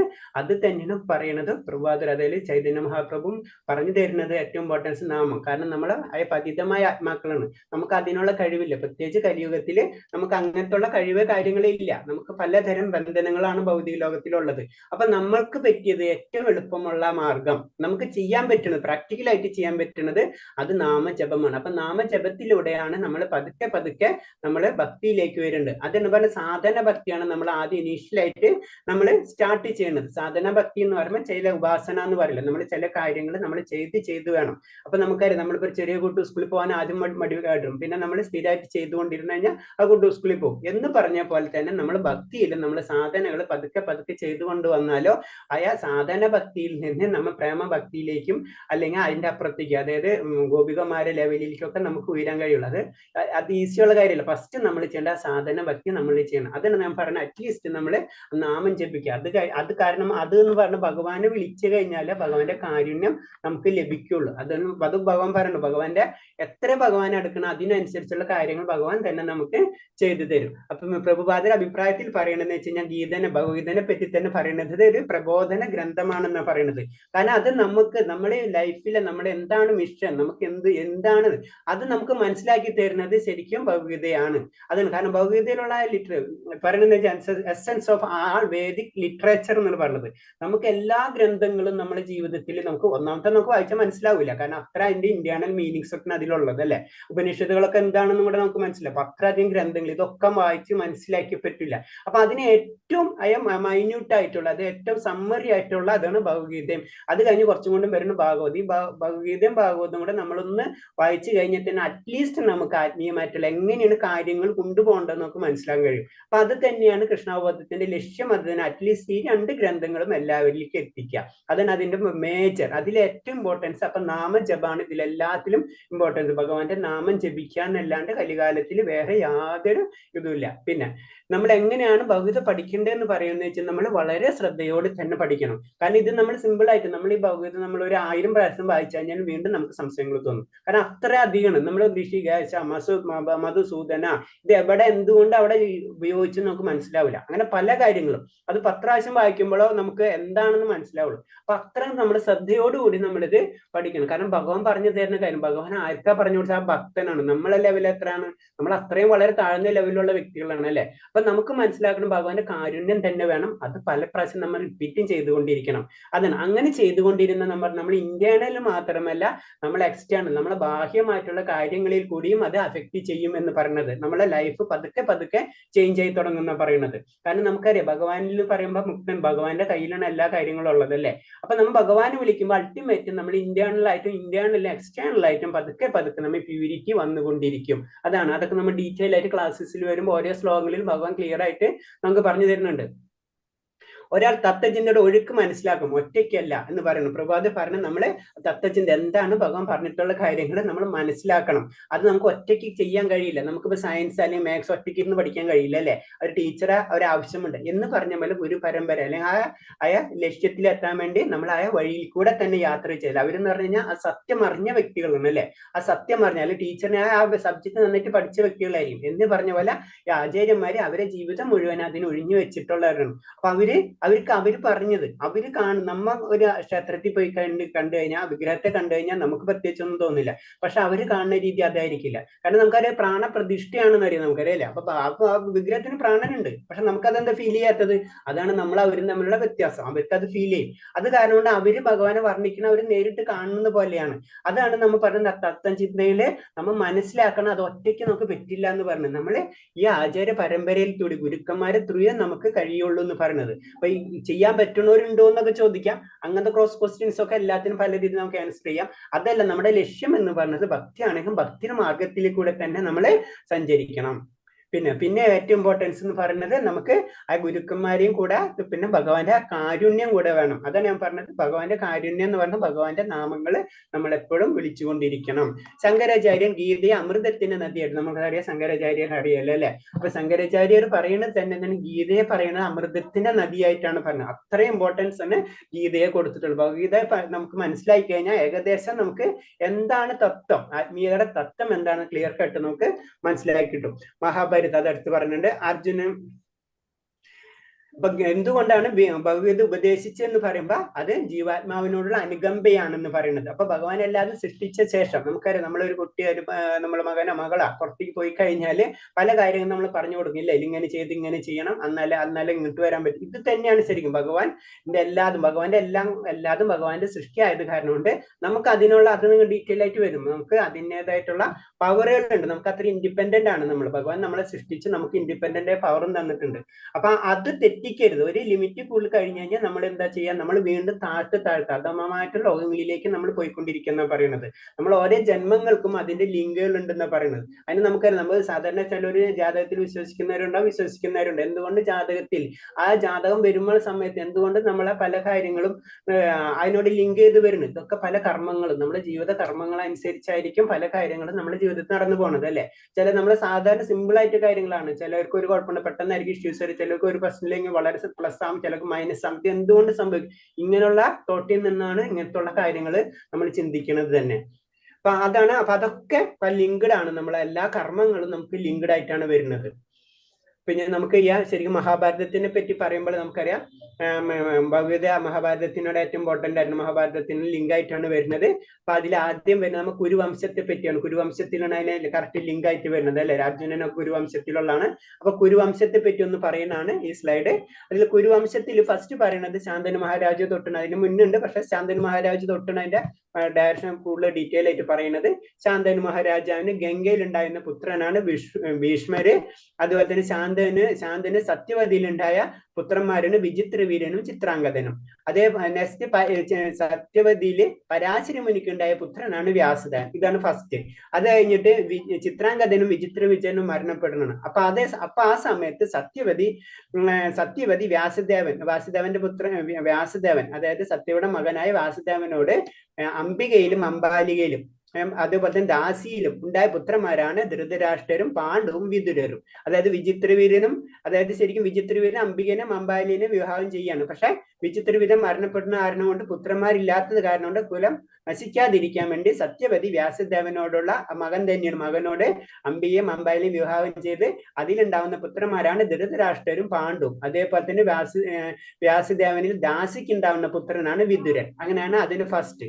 അങ്ങനെ പിന്നെ വരുന്നത് ധൃതരാഷ്ട്രർക്ക് ഓട്ടോമാറ്റിക് ആയിട്ട് ഗാന്ധാരിയിൽ ഉണ്ടാവുന്ന പുത്രന്മാരാണ് ദുര്യോധനൻ, നമുക്കറിയാം ദുശാസൻ, അങ്ങനെ പറഞ്ഞ 100 പുത്രന്മാരുള്ളത്. പിന്നെ ഗാന്ധാരിയുടെ സഹോദരനാണ് ശകുനി. പിന്നെ നെക്സ്റ്റ് വരുന്നത് പാണ്ഡുവിന്റെ പുത്രന്മാരാണ് പാണ്ഡുവിനും കുന്തിക്കും ഉണ്ടാകുന്ന പുത്രന്മാരാണ് യുധിഷ്ഠിരൻ, ഭീമൻ, അർജുനൻ. പിന്നെ അതേപോലെ മാതിരിക്ക് ഉണ്ടാകുന്ന പുത്രന്മാരാണ് നകുല, സഹദേവന്മാര്. അപ്പൊ 5 പുത്രന്മാരാണ് പാണ്ഡുവിനുള്ളത്. ആണ് പാണ്ഡുപുത്രന്മാരെന്ന് പറഞ്ഞത്. കർണൻ എന്ന് പറഞ്ഞ കുന്തിക്ക് വേറെ, അതായത് സൂര്യദേവനുണ്ടായ പുത്രനാണ് കർണൻ. പിന്നെ നെക്സ്റ്റ് വരുന്നത് ഭീമനിൽ വിവിധ, അതായത് പഞ്ചപാണ്ഡവന്മാരിലെ ഭാര്യയാണ് ദ്രൗപദി. പിന്നെ അർജുനന് സുഭദ്ര എന്നുള്ള ഒരു ഭാര്യയുണ്ട്. ആ ഭാര്യ പറയുമ്പോൾ അതില് സുഭദ്രയ്ക്കും അഭിമന്യുനും സുഭദ്രയ്ക്കും അർജുനനും കൂടി ഉണ്ടായിട്ടുള്ള മകനാണ് അഭിമന്യു. അഭിമന്യുന്റെ കഥ നമുക്കറിയാം. മഹാഭാരത യുദ്ധത്തില് 16-ാം വയസ്സിൽ തന്നെ ചക്രവർത്തി നിന്ന് പുറത്തു കടക്കാൻ പറ്റാത്ത കാര്യങ്ങളൊക്കെ നമുക്ക് കഥകൾ അറിയാവുന്നതാണ്. അങ്ങനെ അഭിമന്യുനും ഉത്തരയ്ക്കും ഉണ്ടായിരുന്ന പുത്രനാണ് പരീക്ഷിത്ത്. അപ്പൊ പരീക്ഷിത്ത് മഹാരാജാവിന്റെ കഥ നമുക്കറിയാം.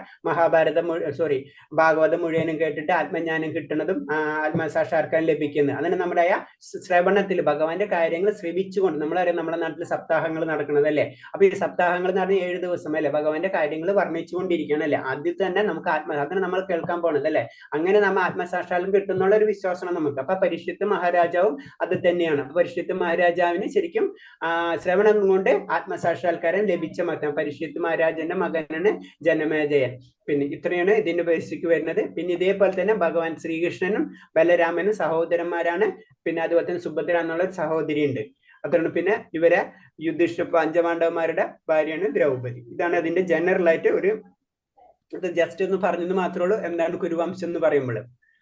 പിന്നെ നെക്സ്റ്റ് വരുന്നത് ഭഗവത്ഗീതയുടെ വിവിധ ഭാഗങ്ങൾ. നമ്മളത് കഴിഞ്ഞ ആ ലെവലിലും നമ്മൾ മനസ്സിലാക്കിയിട്ടുണ്ടാവും. എന്നാലൊന്ന് ജസ്റ്റ് ഒരു റിപ്പീറ്റേഷൻ ആണ്. നമ്മൾ 18 ചാപ്റ്റർ ഉണ്ട്. നമുക്ക് ഭഗവത്ഗീതയിൽ 18 ചാപ്റ്റർ 700 ശ്ലോകങ്ങളുള്ളത്. അതിൽ 3 സെക്ഷനായിട്ട് ഡിവൈഡ് ചെയ്തിട്ടുണ്ട്. കർമ്മയോഗ, ഭക്തിയോഗ, ജ്ഞാനയോഗ. കർമ്മയോഗ എന്ന് പറഞ്ഞത് 1-ാം അധ്യായം തൊട്ട് 6-ാമത്തെ അധ്യായം വരെയുള്ളതാണ്. ഭക്തിയോഗ എന്ന് പറഞ്ഞാൽ 7 തൊട്ട് 12 വരെയുള്ളതാണ്. പിന്നെ ജ്ഞാനയോഗ എന്നുള്ളത് 13 തൊട്ട് 18-ാമത്തെ അധ്യായം വരെയുള്ളതാണ്. അതിൽ നമ്മളെ സംബന്ധിച്ച് ഏറ്റവും ഇമ്പോർട്ടന്റ് ഉള്ളത് ആ ഭക്തിയോഗമാണ്. ആ ഭക്തിയോഗം ഏറ്റവും സെൻട്രലാണ് കൊടുത്തിട്ടുള്ളത്. അത് എന്തുകൊണ്ടാണ് കൊടുത്തെന്ന് പറയണെന്ന് വെച്ച് കഴിഞ്ഞാൽ, ഭക്തി എന്ന് പറഞ്ഞാൽ അത്ര രഹസ്യമായിട്ടുള്ള കാര്യമാണ്. ഭഗവാൻ എല്ലാതും കൊടുക്കും, ഭക്തി മാത്രം കൊടുക്കില്ല എന്ന് പറയുന്നത്. ശരിക്കും അങ്ങനെ പറയാം. നമ്മള് ഭൗതികമായിട്ടുള്ള ഐശ്വര്യങ്ങൾക്ക് വേണ്ടി നമ്മൾ പ്രാർത്ഥിക്കാൻ നോക്കുക. എക്സാമ്പിൾ നമ്മൾ ബേസിക് ആയിട്ട് പറയുന്നത് ഭഗവാന്റെ 3 ശക്തികളാണ് പറയുന്നത്. അതിലൊന്ന് വരുന്നത് ബഹിരംഗ ശക്തി അല്ലെങ്കിൽ ഭൗതിക പ്രകൃതി. അത് സംരക്ഷിക്കുന്ന മുഴുവൻ ദുർഗാദേവിയാ. അതേപോലെ തന്നെ നെക്സ്റ്റ് വരുന്നതാണ് യോഗമായ അല്ലെങ്കിൽ ഇന്റേണൽ ശക്തി. അതിൽ ആന്തരിക ശക്തി എന്ന് പറഞ്ഞാണ് ശരിക്കും രാധാറാണി വരുന്നത്. അത് ഇന്റേണൽ പവർ ആണ്. അപ്പൊ ഇത് ഇന്റേണൽ പവർ ആണ്. അപ്പൊ ശരിക്കും നമ്മൾ ഭക്തിയിലേക്ക് കടക്കുമ്പോൾ നമ്മൾ ഭൗതികത കഴിഞ്ഞതിന് ശേഷം യോഗമായം കഴിഞ്ഞിട്ട് വേണം നമ്മൾ കാണാൻ. അത്രയും ഇമ്പോർട്ടൻസ് ആണ് ഭക്തിക്ക്. ഭഗവാനെ കിട്ടുക എന്ന് പറഞ്ഞത് അത്ര ഈസി. ഇത്രയും ഫിൽറ്റർ കഴിഞ്ഞിട്ടാണ് നമുക്ക് കടക്കണം. അത് കാരണം കൊണ്ടാണ് അത് ഏറ്റവും കൂടുതൽ രഹസ്യമാക്കി വെച്ചിട്ടുള്ളത്. ഭക്തി ഇല്ലാത്ത കർമ്മയോഗവും ജ്ഞാനയോഗവും ജീവനില്ല. ഭക്തിയാണ് ജീവൻ നൽകുന്നത്. നമുക്കറിയാം നമ്മുടെ ജീവൻ എന്ന് പറയുമ്പോൾ നമുക്കൊരു ചൈതന്യം ഉണ്ടല്ലേ. ആ ചൈതന്യം എന്നാണ് ഭഗവാന്റെ അംശമാണ് അല്ലെ. ഭഗവാന്റെ ശക്തി ഇല്ലാണ്ട് നമുക്കൊരു മനുഷ്യൻ ജീവിക്കാൻ ബാക്കി ഒന്നും ഇല്ല. അതാണ് ഇൻഡയറക്റ്റ്. ഭക്തി ഇല്ലെങ്കിൽ അല്ലെങ്കിൽ ഭഗവാൻ ഇല്ലെങ്കിൽ വേറെ ഒന്നുമില്ല. പൊതുവെ മനുഷ്യൻ അടുപ്പത്തിലാകാതെ രഹസ്യമായ കാര്യങ്ങൾ വെളിപ്പെടുത്തില്ല. അതുകൊണ്ട് ബഹുമാനാർത്ഥം ഭക്തി മധ്യത്തിൽ കൊടുത്തിരിക്കുന്നു. അപ്പൊ കാരണം എന്ന് പറഞ്ഞതെന്ന് വെച്ച് കഴിഞ്ഞാല്, കാരണം എന്ന് വെച്ചാൽ ഭക്തി നമുക്കറിയാം, നമ്മളൊരു പേഴ്സണൽ ആയിട്ട് അത്തരം കണക്ഷൻ ആയിട്ടുള്ള വ്യക്തികൾ ഉണ്ടെങ്കിൽ അവർക്ക് മാത്രമേ നമ്മൾ കൂടുതൽ കാര്യങ്ങൾ പറയുള്ളൂ അല്ലെ. അതേപോലെ തന്നെയാണ് ഭക്തി എന്ന് പറയുന്നതും അത്രയും അടുത്ത് വരുന്നവർക്ക് മാത്രമേ അത് പറഞ്ഞു കൊടുക്കുള്ളൂ അല്ലെങ്കിൽ മനസ്സിലാവുള്ളൂ. അതുപോലെ അതാണ് പറയുന്നത്. അതേപോലെ തന്നെ രാജാവിനെ പറ്റി കമ്പയർ ചെയ്യണം. രാജാവിന് എപ്പോഴും സെൻട്രലായിരിക്കും നടക്കല്ലേ, ചുറ്റും പടന്മാര് എന്ന് പറഞ്ഞാല് ഭക്തി എപ്പോഴും അത് സെൻട്രലായിരിക്കും. അത്രയും ഇമ്പോർട്ടൻസ് ആണ് ഭക്തിക്ക് എന്നാണ്. ബാക്കിയുള്ള കാര്യങ്ങൾ പോലെയല്ല, ഭക്തി അത്രയും ഇമ്പോർട്ടൻസ് ആയിട്ടുള്ള ഒരു കാര്യമാണ് എന്ന് പറഞ്ഞു. ഭൗതികമായിട്ടുള്ള കാര്യങ്ങൾ ഐശ്വര്യങ്ങൾ ചിലപ്പോൾ നമുക്ക് ലഭിച്ചെന്ന് വരും, പക്ഷെ ഭക്തി നമുക്ക് ലഭിക്കില്ല. അത്രയും അപ്പൊ നമ്മൾ പറയാൻ അത് തന്നെയാണ്. ഭക്തി ലഭിച്ചു കഴിഞ്ഞാൽ നമുക്ക് എല്ലാതും കിട്ടി. ശരിക്കും നമുക്ക് അർജുനന്റെ കഥ നമുക്ക് ശരിക്കും അറിയാവുന്നതാണ് അല്ലെ. ശരിക്കും അർജുനൻ ദുര്യോധന എല്ലാതും ചോദിക്കണം, പക്ഷെ അർജുനൻ ചോദിച്ചത് ഭഗവാനെ മാത്രമേ ഉള്ളൂ. ഭഗവാനെ കിട്ടാനാണ് ബുദ്ധിമുട്ട്. ഭഗവാനെ കിട്ടിക്കഴിഞ്ഞാൽ എല്ലാതും കിട്ടുകയും ചെയ്യും. അതാണ് അതിന്റെ ഒരു ഇന്റേണൽ മീനിങ്. പിന്നെ പ്രഭുപാദർ ഈ വ്യാഖ്യാനം രചിച്ച സമയത്ത് ഇതുപോലെ തന്നെ ആചാര്യ പരമ്പരയിലുള്ളതാണ് പ്രഭുപാദർ. അപ്പൊ എന്താ, ഇതേപോലെ തന്നെ ആചാര്യ പരമ്പരയിലുള്ള പ്രമുഖമായിട്ടുള്ള ആചാര്യന്മാരെ ബുക്കുകളൊക്കെ റെഫർ ചെയ്തിട്ടാണ്, അതിന്റെ റെഫറൻസുകളൊക്കെ കണക്ട് ചെയ്തിട്ടുള്ളത്. അതിലായിട്ടുള്ളത് മെയിൻ ആയിട്ടുള്ളത് ശ്രീല ബലദേവ് വിദ്യാഭൂഷൺ, ശ്രീല വിശ്വനാഥ് ചക്രവർത്തി ഠാക്കൂർ, അതേപോലെ തന്നെ ശ്രീധര സ്വാമി, ശ്രീപാദ് രാമാനുചാരി. ഇത്തരം വ്യക്തികളെ പല ബുക്കുകളും റെഫറൻസുകളും കോട്ട് ചെയ്തതിന് ശേഷം മാത്രമാണ് ഈ ബുക്ക് ഡെവലപ്പ് ചെയ്തത്, അതായത് യഥാരൂപം ഡെവലപ്പ് ചെയ്തെടുത്തത്. അപ്പൊ അതിന്റെ ഒരു റെഫറൻസ് ആണ് കൊടുത്തിട്ടുള്ളത്. ഭഗവതിയിൽ 700 ശ്ലോകങ്ങൾ ഉണ്ടെന്നാ പറയുന്നത്. അതില് 574 ഏറ്റവും കൂടുതൽ ഭഗവാൻ കൂടുതൽ ഉപദേശമാണ് തരുന്നത് അല്ലെ. അർജുനൻ ചോദ്യങ്ങളാണ്, 84 ചോദ്യങ്ങളെ സിർഫ് അർജുനൻ ചോദിക്കുന്നുള്ളൂ. സഞ്ജയൻ എന്ന് പറഞ്ഞ ഒരു മീഡിയേറ്റർ ആണ് അല്ലെ. ശരിക്കും യുദ്ധം നടക്കുന്ന കാര്യങ്ങളൊക്കെ പറഞ്ഞു കൊടുക്കുന്ന ഒരു വ്യക്തിയാണ് സഞ്ജയൻ. അപ്പൊ 41 ശ്ലോകം. ധൃതരാഷ്ട്ര ഒരു ഒറ്റ ചോദ്യമുള്ളൂ. കാരണം ഒരു ധൃതരാഷ്ട്ര പ്രത്യേകത നമുക്കറിയാം, എപ്പോഴും ഒരു സെൽഫിഷ് മൈൻഡ് ആണ് അല്ലെ. അപ്പൊ സെൽഫിഷ്, അവർക്ക് ഒരേ ഒരു കാര്യം, അവരെ കാര്യം മാത്രം. അപ്പൊ അവർക്ക് ചോദ്യങ്ങളും ഉത്തരങ്ങളും ഒന്നുമില്ല, അവർക്ക് അവരെ കാര്യം മാത്രം. അതാണ് ധൃതരാഷ്ട്രത്തിൽ ഒറ്റ ചോദ്യം മാത്രമേ ഉള്ളൂ, എന്റെ മക്കൾ എന്ത് ചെയ്തു, അവരെ വിജയം മാത്രം, ലക്ഷ്യം മാത്രമേ ഉള്ളൂ. അതാണ് ഇതിൽ പറയുന്നത്.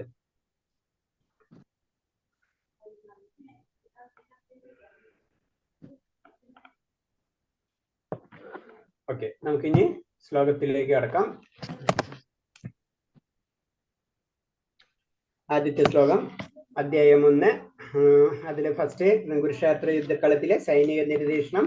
ധൃതരാഷ്ട്ര ഉവാച ധർമ്മക്ഷേത്രേ കുരുക്ഷേത്രേ സമവേദായുത്സവാ മാമക പാണ്ഡവ ചൈവ കിമകുർവത സഞ്ജയ.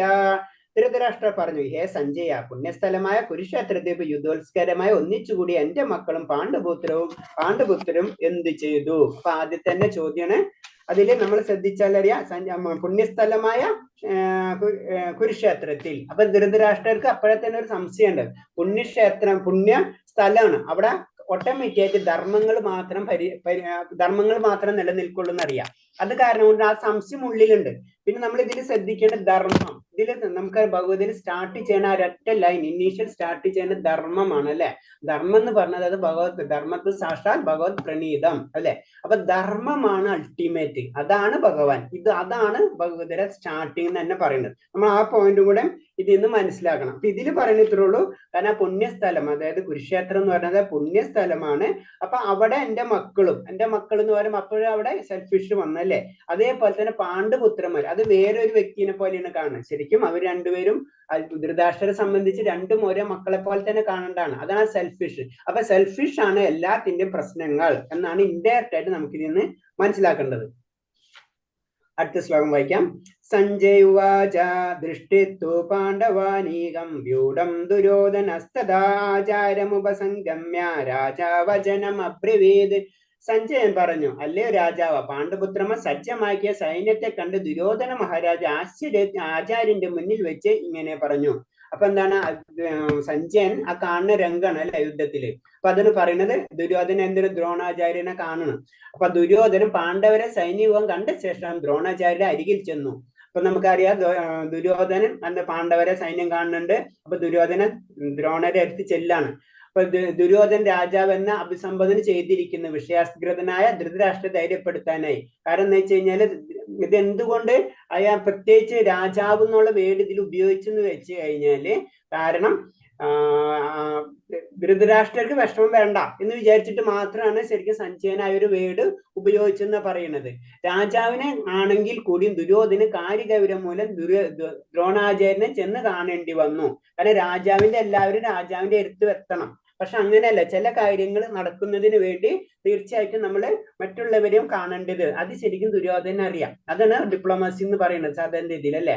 നമുക്ക് അത്രയുമായ ഒരു പറയില്ലേ കാര്യഗൗരവം, അത് ശരിക്കും ദുര്യോധന ഉണ്ടായിരുന്നു. ആരെ എപ്പ കൂട്ടണമെന്ന് ശരിക്കും. അതല്ല കർണന ആ സമയത്ത് മറ്റുള്ളവർക്ക് പ്രശ്നം വന്നപ്പോൾ കർണന പ്രശ്നം വന്ന് പെട്ടെന്ന് കാരണം ഇവനെ എനിക്ക് നാളെ ഉപയോഗിക്കാൻ പറ്റും എന്ന രീതിയിൽ ഉപയോഗിക്കുന്നത്. അതാണ് പറഞ്ഞത്. അങ്ങനത്തെ ചിന്താഗതി ഉള്ളവരാണ് ഡിപ്ലോമസി അല്ലെങ്കിൽ ആ ഒരു കാര്യഗൗരവം അവർക്കറിയാം. അവര് സെൽഫിഷ് മെന്റാലിറ്റി ഉള്ളവരായിരിക്കും. അടുത്ത ശ്ലോകം.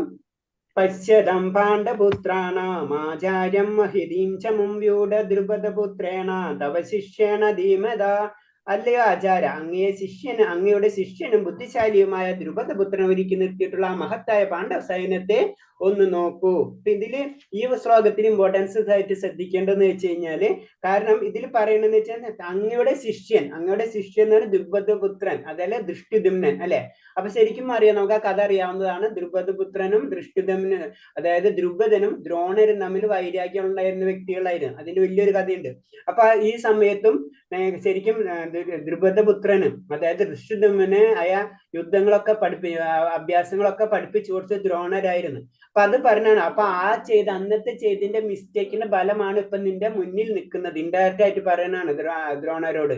അപ്പൊ ഇനിയും ഇങ്ങനത്തെ മിസ്റ്റേക്കുകൾ ചെയ്യരുത്, കാരണം ഇത് യുദ്ധമാണ്. അവനെ നീ അന്ന് മിസ്റ്റേക്കുകൾ ചെയ്ത് അതേപോലെ തന്നെ എന്താണ്, ഇതേപോലെ തന്നെ പാണ്ഡവര് ഇതൊക്കെ ശിഷ്യന്മാരാണ്. അപ്പൊ അവരോടുള്ള വാത്സല്യങ്ങൾ സ്നേഹങ്ങളൊന്നും ചെയ്യരുത്, അത് നമുക്ക് പ്രശ്നമായി തീരും. അതാണ് ഈ ശ്ലോകത്തിൽ കൂടെ ഇൻഡയറക്റ്റ് ആയിട്ട് ദുര്യോധനൻ ദ്രോണരെ അറിയിക്കുന്നത്. അടുത്ത ശ്ലോകം.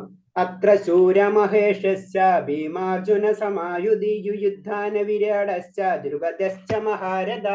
ഭീമാർജുനന്മാരുടെ കിട നിൽക്കുന്ന യുയുദ്ധാൻ, വിരാടൻ, ദ്രുപദൻ എന്ന വില്ലാളി വീരന്മാർ ആ സൈന്യത്തിലുണ്ട്. അപ്പൊ എന്താണ്, ഇപ്പൊ സൈന്യത്തെ പറ്റി വിവരിക്കണം. അതായത് പാണ്ഡവ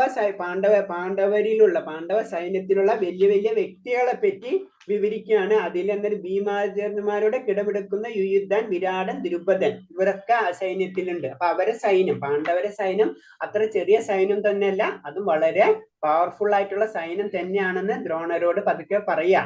കാരണം നമ്മൾ വളരെ പവർഫുൾ ആണ്, അതേപോലെ തന്നെ അവർ അത്ര ചെറുതൊന്നുമല്ല, അവരൊരിക്കലും പവർഫുൾ ആയിട്ടുള്ള വലിയ വലിയ വില്ലാളി വീരന്മാരുണ്ട് എന്നാണ് പറയുന്നത്. ഇതിൻ്റെ ഇടയ്ക്ക് ജസ്റ്റ് ഒരു കാര്യമുണ്ട്. നമ്മൾ ഇതില് അശ്വനിനെ പറ്റി പറയുന്നുണ്ട്. ശരിക്കും കൗരവര് അല്ലെങ്കിൽ മഹാഭാരത യുദ്ധത്തിലായ അശ്വനികൾ ഉണ്ടല്ലോ, അശ്വനിയെ പറ്റി വിവരിക്കണ കുറച്ചൊരു ഡീറ്റെയിൽ ഉണ്ട്. അതിൽ പറഞ്ഞെന്ന് വെച്ചാൽ നമുക്കറിയാം 18 അശ്വനികളാണ് യുദ്ധത്തിൽ പങ്കെടുത്തിരുന്നത്. അപ്പൊ ഒരു അശ്വനി എന്ന് പറയുമ്പോൾ അത് എന്താണ്? അപ്പൊ അതിൽ പറഞ്ഞത് ഒരു അശ്വനി എന്ന് പറയുന്നത് 21,770 രഥങ്ങളാണ് ഒരു അശ്വനിയിലുള്ളത്. അങ്ങനെ 18 അശ്വനികളാണ് മഹാഭാരത യുദ്ധത്തില് പങ്കെടുത്തിട്ടുള്ളത്. അതിൽ 11 അശ്വനികള് കൗരവര കൂട്ടത്തിലും 7 അശ്വനികള് പാണ്ഡവരെ എടുത്തുമായിരുന്നു. അപ്പൊ ഒരു അശ്വനി എന്ന് തന്നെ പറയുമ്പോൾ 21,870 രഥങ്ങള്, പിന്നെ 21,870 ആനകള്, 65,610 കുതിരകള്, 1,09,350 കാലാർപ്പട. ഇത്രയാണ് ഒരു അശ്വനി. അങ്ങനെ 18 അശ്വനികളാണ് മഹാഭാരത യുദ്ധത്തിൽ പങ്കെടുത്തിട്ടുള്ളത്. അതാണ് പറഞ്ഞത്. ഇനി പിന്നെ അതില് സൈന്യാധിപൻ എന്ന പാണ്ഡവരുടെ സൈന്യാധിപനായിരുന്നു ദൃഷ്ടിദമ്നൻ. കൗരവരുടെ സൈന്യാധിപനായിരുന്നു ആദ്യം ഭീഷ്മർ വന്നു, പിന്നെ ഭീഷ്മർ മരണപ്പെടുന്നു, പിന്നെ ദ്രോണാചാര്യര്, പിന്നെ കർണർ, പിന്നെ ശല്യ, ദുര്യോധനൻ. ഇത്രയും കൗരവർക്ക് അത്രയും സൈന്യാധിപന്മാരും ഉണ്ടായിരുന്നു. പ്രത്യേകിച്ച് ഭീഷ്മർ, അവരൊക്കെ നമുക്കറിയാൻ മരണപ്പെട്ടു പോകണം അല്ലെ. പിന്നെ മഹാരഥന്മാരായിരുന്നു 60,000 യോദ്ധാക്കൾ ഒന്നിച്ച് യുദ്ധം ചെയ്യുന്ന പവർഫുൾ ആയിട്ടുള്ള വ്യക്തിയാണ് മഹാരഥന്മാർ എന്ന് പറഞ്ഞത്. അതില് പാണ്ഡവരിലുള്ളത് അർജുനന് മാത്രമേ ഉള്ളൂ. പക്ഷെ കൗരവരില് ഭീഷ്മര്, ദ്രോണാചാര്യർ, കർണര്, അശ്വത്ഥാമാവ് ഇവരൊക്കെ എന്താണ് മഹാരഥന്മാരാണ്. ഒരു സമയത്ത് തന്നെ 60,000 യോദ്ധാക്കളായിട്ട് യുദ്ധം ചെയ്യാൻ കഴിവുള്ളവരാണ്. പിന്നെ അതിരഥന്മാർ, അത് 10,000 യോദ്ധാക്കന്മാരാണ്. അവര് ഒറ്റയടിക്ക് 10,000 യോദ്ധാക്കന്മാരെ ഒന്നിച്ച് വകവരുത്താൻ അല്ലെങ്കിൽ യുദ്ധം ചെയ്യാൻ കഴിവുള്ള വ്യക്തികളാണ് അതിരഥന്മാർ എന്ന് പറയുന്നത്. അവര് പാണ്ഡവരിൽ യുധിഷ്ഠിരൻ, ഭീമൻ, ദൃഷ്ടദ്യുമ്നൻ, ഘടോത്കചൻ, സത്യകി, യുത്സാവ് ഇത്തരം പേര് പാണ്ഡവരിൽ ഉണ്ടായിരുന്നുള്ളൂ. കൗരവരിലാവുമ്പോൾ ശല്യ, സോമദത്തൻ, ഭ്രൂരിസവസ്, ഭഗവദ്ദത്ത്, ജയദ്രൻ, കൃതത്മാവ് ഇത്തരം പേര്. ഇതിന് ജനറൽ ആയിട്ട് പറയുന്നത്. അപ്പൊ നമുക്ക് ഇത് ശ്രദ്ധിച്ചാൽ തന്നെ അറിയാം. ഇനി അതിൽ പറയണത് ഇനി ഇപ്പൊ നമുക്ക് അശ്വനി നമ്മൾ മനസ്സിലായി. ഈ 21,870 രഥം, അതുപോലെ തന്നെ ആന എന്ന് പറയുമ്പോൾ 21,870 ആനകൾ ഉണ്ടാവും. അതുപോലെ തന്നെ പടയാളി കുതിരകള് 65,610, കാലപ്പടയാളികൾ എന്ന് പറഞ്ഞാൽ 1,09,50 കാലാർപ്പടകൾ ഉണ്ടാവും. അപ്പൊ ഇതാണ് അശ്വനി. പിന്നെ അതിന്റെ ചെറിയ ചെറിയ രൂപങ്ങളുണ്ട്. അപ്പൊ ഇത് ഇങ്ങനെ ഒരേ സെക്ഷൻസ് ഇങ്ങനെ എടുത്തിട്ട് ഇതെല്ലാം കൂടെ കൂട്ടുമ്പോഴാണ് ഈ അശ്വനി എന്നുള്ള രീതിയിൽ വരുന്നത്. ഇപ്പൊ അതിൽ പതി എന്ന് പറയുമ്പോൾ ഒരു പതി എന്ന് പറയുമ്പോൾ ഒരു രഥം, ഒരു ആന, 3 പടയാളികൾ, 5 പടയാളികൾ അങ്ങനെ വരുമ്പോൾ അപ്പൊ അതിനൊരു തലവൻ ഉണ്ടാവും. അതാണ് പതിപാൽ എന്ന് പറയുന്നത്. പിന്നെ സേനാമുഖം, അത് കുറച്ചും കൂടെ 3 രഥം ഉണ്ടാവും അവിടെ. അങ്ങനെ കൂടി വരുമ്പോൾ അങ്ങനെ വലിയൊരു ഗ്രൂപ്പ് വരുമ്പോഴാണ് നമ്മൾ അതിനെ അശ്വനികൾ എന്ന് പറയുന്നത്. അപ്പൊ 18 അശ്വനികളാണ് മഹാഭാരത യുദ്ധത്തിൽ പങ്കെടുത്തിട്ടുള്ളത്. അപ്പൊ ഇതൊക്കെ ശ്രദ്ധിച്ചാൽ ഇതൊക്കെ എങ്ങനെ കൂട്ടിയാൽ നമുക്ക് 18 കിട്ടും. അതാണ് ഇതിന്റെ പ്രത്യേകതകൾ. ഈ 18നൊക്കെ വളരെ ആത്മീയമായിട്ടുള്ള വളരെ ഇമ്പോർട്ടന്റ് ആയിട്ടുള്ള സംഗതി. നമുക്ക് ഇതൊക്കെ കൂട്ടിക്കഴിഞ്ഞാൽ 18 കിട്ടണമാണ് നമുക്ക്. അപ്പൊ അത് വേറൊരു കാര്യം. പിന്നെ അപ്പൊ ഇതാണ് ഇതിന്റെ ജനറൽ ആയിട്ട് ഒരു അശ്വനി എന്താണെന്ന് പറയുന്നതാണിത്. നെക്സ്റ്റ് അടുത്ത ശ്ലോകം, 5ാമത്തെ ശ്ലോകം. ദൃഷ്ടു കേതു ചേദിജ്ഞാന കാശിരാജശ്ച വീരവാൻ പുരോജിത് കുന്തിബോധശ്ച ശൈബശ്ച നരപുംഗവ. ദൃഷ്ടകേതു ചേദിജ്ഞാൻ കാശിരാജ പുരോജിത് കുന്തിബോധ ശൈബൻ എന്നീ വീരമായ യോദ്ധാക്കളും അവിടെ സന്നിഹിതരായിട്ടുണ്ട്. ഇപ്പോഴും ദുര്യോധന പാണ്ഡവപക്ഷത്തുള്ള സൈനികരെ പറ്റിയാണ് പറയുന്നത്. അതിൽ മെയിൻ ആയിട്ടുള്ളത് അറിയാം, ഇതേപോലെ തന്നെ ഭീമാർജുനന്മാർ, യുദ്ധാൻ, വിരാടൻ, ദൃഷ്ടകേതു, ചേദിക്താൻ, പിന്നെ തന്നെ കാശിരാജാവ്, പുരോജിത്ത്, കുന്തിഭോജൻ, ശൈബൻ. പിന്നെ 6ാമത്തെ ശ്ലോകം, യുദ്ധമാനശ്ച വിക്രാന്ത ഉത്തമശ്ച വീരവാൻ സൗഭദ്രോ ദ്രൗപദേയശ്ച സർവ ഏവ മഹാരഥ. ഇവരൊക്കെ മഹാരഥന്മാരാണ്. അപ്പൊ ഇതൊക്കെ പറഞ്ഞ യുദ്ധമാനസ്, ഉത്തമോജസ്, ഇതുവരെയൊക്കെ ഇതൊക്കെ. അപ്പൊ ശരിക്കും പറയുന്ന ദുര്യോധനൻ ആദ്യം പാണ്ഡവ സൈന്യത്തെ പറ്റിയിട്ടുള്ള വലിയ വലിയ മഹാരഥന്മാരെ പറ്റിയും വില്ലാളി വീരന്മാരെ പറ്റിയിട്ടുള്ള ഡീറ്റെയില് ദ്രോണർക്ക് കൊടുക്കണ രംഗങ്ങളായ ശ്ലോകങ്ങളാണ് ഇതെല്ലാതും.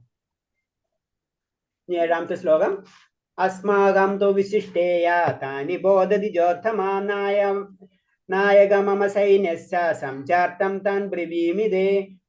ബ്രാഹ്മണോദോത്തമ, എന്റെ സൈന്യത്തെ നയിക്കുന്ന യോഗ്യതയുള്ള പടനായകരെ പറ്റി ഞാൻ പറഞ്ഞു തരാം. ഇനി ഇപ്പുറത്തി കിടക്കണം, നമ്മളെ കൗരപക്ഷത്തിലുള്ള പടനായകന്മാർ ആരൊക്കെയാണെന്ന് ദ്രോണരോട് പറഞ്ഞു കൊടുക്കണം.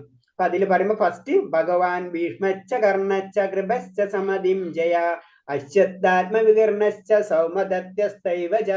യുദ്ധത്തിൽ സദാ വിജയിക്കുന്ന താങ്കൾ, അതായത് ദ്രോണർ, താങ്കൾ, ഭീഷ്മർ, കർണൻ, കൃപൻ, അശ്വത്ഥമ, വികർണൻ, സോമദത്തന്റെ പുത്രനായ ഭ്രൂരിസവസ് എന്നിവരുമുണ്ട്. അപ്പൊ അവര് വളരെ നല്ല വ്യക്തികൾ അല്ലെങ്കിൽ വലിയ വീരന്മാരാണെങ്കിൽ കൂടിയും നമ്മളെ പക്ഷം എന്ന് പറഞ്ഞാൽ അതിനേലും ഗംഭീരമാണെന്നാണ് ഇൻഡയറക്റ്റ് ആയിട്ട് ദുര്യോധനൻ ദ്രോണരോട് പറഞ്ഞു കൊടുക്കാണത്. അപ്പൊ അത് കാരണമുണ്ട് അളവറ്റ അതിന്റെ പവർ പറഞ്ഞു കൊടുക്കണതാണ്. കാരണം ഭീഷ്മർ എന്ന് പറയുന്നത് വെച്ചാൽ അത്രയും പവർഫുൾ. നമുക്കറിയാം പരശുരാമനെ പറ്റി തോൽപ്പിച്ചിട്ടുള്ള കഥകളൊക്കെ അറിയാല്ലേ, അത്രയും പവർഫുൾ ആണ്. അപ്പൊ ശരിക്കും പറയും ഭീഷ്മർ തന്നെ മതി. അത് നമുക്കറിയാം, കഥ തന്നെ അറിയാല്ലേ. ഭഗവാനെ തന്നെ ആയുധം എടുപ്പിച്ച വ്യക്തിയാണ്. കാരണം ഭഗവാൻ പറഞ്ഞിട്ടുണ്ട് ഞാൻ ആയുധം ഒന്നും എടുക്കില്ല. ആ ഭഗവാനെ ഭീഷ്മർ ആയുധം എടുപ്പിച്ചിട്ടുണ്ട്. അതിന്റെ കഥ വേറെ പല കാര്യങ്ങൾ അതിനോട് ലിങ്ക് ഉണ്ട്. കാരണം എന്ന് വെച്ച് കഴിഞ്ഞാൽ ശരിക്കും ഭീഷ്മർ എന്ന് പറഞ്ഞത് ഭഗവാന്റെ അത്രയും വലിയ ഭക്തനാണ് അല്ലെ. അപ്പൊ ശരിക്കും പല രസങ്ങളുണ്ട്. അതിൽ വീരരസം, അത് ശരിക്കും ഒരു ഭക്തൻ എന്താണ് ആഗ്രഹിക്കുന്നത് അതാണ് ഭഗവാൻ അത് കൊടുക്കും. അതാണ് ഭഗവാൻ ഭക്തന്റെ വാക്കുകള് വളരെ ഇമ്പോർട്ടൻസ് ഉണ്ട്, സ്വന്തം വാക്കുകളിലേക്ക് കൂടുതൽ. അപ്പൊ ആ ഭഗവാന് ശരിക്കും ഭീഷ്മരുടെ ആഗ്രഹം ശരിക്കും ഭഗവാന്റെ ആ വീരരസം കാണാനായിരുന്നു. അതാണ് ശരിക്കും ആ സമയത്ത് ഭഗവാന്റെ വാക്ക് തെറ്റിച്ചിട്ട് ആ വീരരസം ഭഗവാൻ കാണിച്ചു കൊടുക്കണതാണ്. അപ്പൊ നമ്മൾ വിചാരിക്കുക ഭഗവാൻ അതല്ല, അതാണ് ഭഗവാന്റെ പ്രത്യേകത. കാരണം ഭഗവാൻ ധർമ്മം എന്ന് പറയുന്നത് ഭക്തന്റെ ധർമ്മം. ഭഗവാൻ ധർമ്മം എന്ത് ആഗ്രഹിക്കുന്നു അതാണ് നടക്കുന്നത്. അതിന് പറയുന്നത് ദുർവാസ മഹർഷി ഇതേപോലെ തന്നെ അംബരീഷ മഹാരാജാവിനെ ശപിക്കുന്ന സമയത്ത് ഇതേപോലെ തന്നെയാണ് ചെയ്യുന്നത്. കാരണം ഓട്ടോമാറ്റിക് ആയിട്ട് സുദർശന ചക്രം ഓട്ടോമാറ്റിക് ആയിട്ട് ഭഗവാന്റെ കയ്യിൽ നിന്ന് പോവാ. പിന്നെ അത് ശരിക്കും അംബരീഷ മഹാരാജാവ് വിചാരിച്ചിട്ട് മാത്രമേ, ഭഗവാന് അടക്കം ചെയ്യാൻ പറ്റില്ല. കാരണം അത്രയാണ് ഭക്തന്റെ പവർ. അതാണ് ഭക്തന്റെ പവറിനെ പറ്റി മനസ്സിലാക്കേണ്ട കാര്യങ്ങളാണ് ഇതൊക്കെ. അപ്പൊ ഇതിൽ പറയുന്നത് ഇത്രയുള്ളൂ, അത്രയും പവർഫുൾ ആയിട്ടുള്ള ഒരു വ്യക്തിയാണ് ഭീഷ്മർ എന്ന് പറയുന്നതാണ്. ഭീമൻ രക്ഷിച്ചു പോരുന്ന പാണ്ഡവ സൈന്യം വളരെ പരിമിതം. അപ്പൊ ഒന്ന് കമ്പയർ ചെയ്യുന്നതാണ്. ഇപ്പൊ നമ്മൾ അമേരിക്കയും അല്ലെങ്കിൽ പാകിസ്ഥാനും വെച്ച് കമ്പയർ ചെയ്യുന്നതല്ല, അത്രയും ചെറുതാണ് എന്ന് പറയുന്നതാണ്. ദുര്യോധന ഭീമനോട് അസൂയുണ്ടായിരുന്നു. കൊല്ലപ്പെടുകയാണെങ്കിൽ അതിന്റെ ഭീമന്റെ കൈ കൊണ്ടായിരിക്കുമെന്ന് അദ്ദേഹത്തിന് അറിയുന്നത് കൊണ്ടാണ്. കാരണം ദുര്യോധന എപ്പോഴും പറയുമ്പോൾ ഭീമൻ എന്ന് പറയണമെന്ന് വെച്ച് കഴിഞ്ഞാൽ ശരിക്കും ദുര്യോധന അറിയാം ഞാൻ മരണപ്പെടുന്നുണ്ടെങ്കിൽ ഭീമന്റെ കൈ കൊണ്ടായിരിക്കും അറിയാം. അത് ശരിക്കും ഉള്ളിൽ ശരിക്കും അറിയാവുന്ന കാരണം കൊണ്ടാണ് ഭീമൻ എന്ന് പറഞ്ഞുകൊണ്ടിരിക്കുന്നത്. അതാണ് ആ ശ്ലോകത്തിലും അത് ഇൻഡയറക്റ്റ് ആയിട്ട് വന്നത്. അടുത്ത ശ്ലോകം, അന്യച ബഹവാ ശൂര മദർത്തേ തിക്ത ജീവദാനാന ശാസ്ത്ര പ്രഹരണ സർവേ യുദ്ധ വിശാരദ. എനിക്ക് വേണ്ടി സ്വജീവിതം അർപ്പിക്കാൻ ഒരുങ്ങി വന്നവരായിട്ട് ഇനിയുമുണ്ട് പല വീരയോദ്ധാക്കളും. നാനാവിധത്തിലുള്ള ആയുധങ്ങൾ കൈവശമുള്ളവരും സമരമുറകൾക്ക് സുപരിചിതരുമാണ് അവർ. അപ്പൊ ഇതില് അടുത്ത കാര്യങ്ങളെ പറ്റി പറയുന്നു. കാരണം എന്ന് വെച്ച് കഴിഞ്ഞാൽ ഇവരെ കൂടാതെ, ഇത്തരം വലിയ കർണൻ അതേപോലെ തന്നെ ഭീഷ്മർ, ഇവരെ കൂടാതെ ഇനിയുമുണ്ട് എനിക്ക് വലിയ വലിയ വീരയോദ്ധാക്കൾ എന്ന് പറയുന്നത്. അവരെന്താണ്, അവർ എനിക്ക് വേണ്ടി സ്വയം ജീവിതം. അപ്പൊ ഇൻഡയറക്റ്റ് ആയിട്ട് നമുക്ക് അതിൽ നിന്ന് തന്നെ മനസ്സിലാവും, ഈ ഇൻഡയറക്റ്റ് ആയിട്ട് ദുര്യോധനന്റെ വായിൽ നിന്ന് വന്നു കഴിഞ്ഞു അവർ മരണപ്പെടുന്നു. മനസ്സിലായി? അവര് ജീവിതം പറഞ്ഞെന്ന് വെച്ച് കഴിഞ്ഞാൽ സ്വജീവിതം സമർപ്പിക്കാൻ ഒരുങ്ങി വന്നിരിക്കുന്നു. അപ്പൊ ജീവിതം വഴി സമർപ്പിച്ചിരിക്കും അവര്. അപ്പൊ അതിന് പറഞ്ഞു ചില സമയത്ത് നമ്മള് കറക്റ്റ് ആയിട്ട് നമ്മളെ സത്യം തന്നെത്താൻ വരുന്നു പറഞ്ഞതാണ്. പിന്നെ അടുത്ത ശ്ലോകം അപര്യാപ്തം തസ്മാകം ബലം ഭീഷ്മാഭിരക്ഷിതം പര്യാപ്തം തിത്വമേദേശം ബലം ഭീമാഭിരക്ഷിതം. അപ്പൊ അത് തന്നെയാണ് അത് പറയുന്നത്. അളവറ്റതാണ് നമ്മുടെ സൈനിക ബലം, പിതാമഹനായ ഭീഷ്മരാ സുരക്ഷിതമാണ്, എന്നാൽ ഭീമൻ രക്ഷിച്ചു വരുന്ന പാണ്ഡവ സൈന്യമാകട്ടെ വളരെ പരിമിതം. അതാണ് ഇപ്പൊ പറഞ്ഞത്. കാരണം എന്ന് വെച്ച് കഴിഞ്ഞാൽ അത്രയും കമ്പയർ ചെയ്യുമ്പോൾ അതായത് പാണ്ഡവരെ സൈന്യം വളരെ ചെറുതാണ്. നമ്മൾ അത്രയും വലിയ വീര യോദ്ധാക്കന്മാരും അത്രയും ഭീഷ്മരും ദ്രോണരും കർണനെ പോലെ വലിയ വലിയ വലിയ മഹാരഥന്മാരാണ് നമ്മളൊക്കെയുള്ളത്.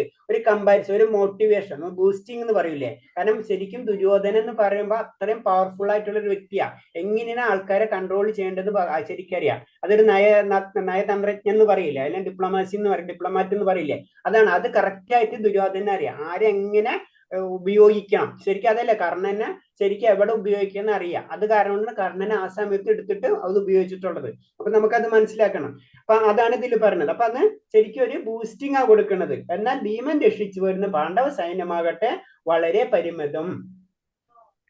അപ്പൊ പിന്നെ ഇതേപോലെ തന്നെ നെക്സ്റ്റ് പറയുന്ന ശ്ലോകം എന്ന് പറയുന്നത് അയനേഷു ച സർവേഷു യഥാ ഭാഗവസ്ഥിത ഭീഷ്മവേവരഷ്യന്തു ഭവന്ത സർവ ഏവ ഹി. സൈന്യവ്യൂഹത്തിൽ മർമ്മസ്ഥാനങ്ങൾ ഉറച്ചു നിന്നുകൊണ്ട് നിങ്ങൾ ഓരോരുത്തരും ഭീഷ്മ പിതാവിനെ പരിപൂർണ പിന്തുണ നൽകണം.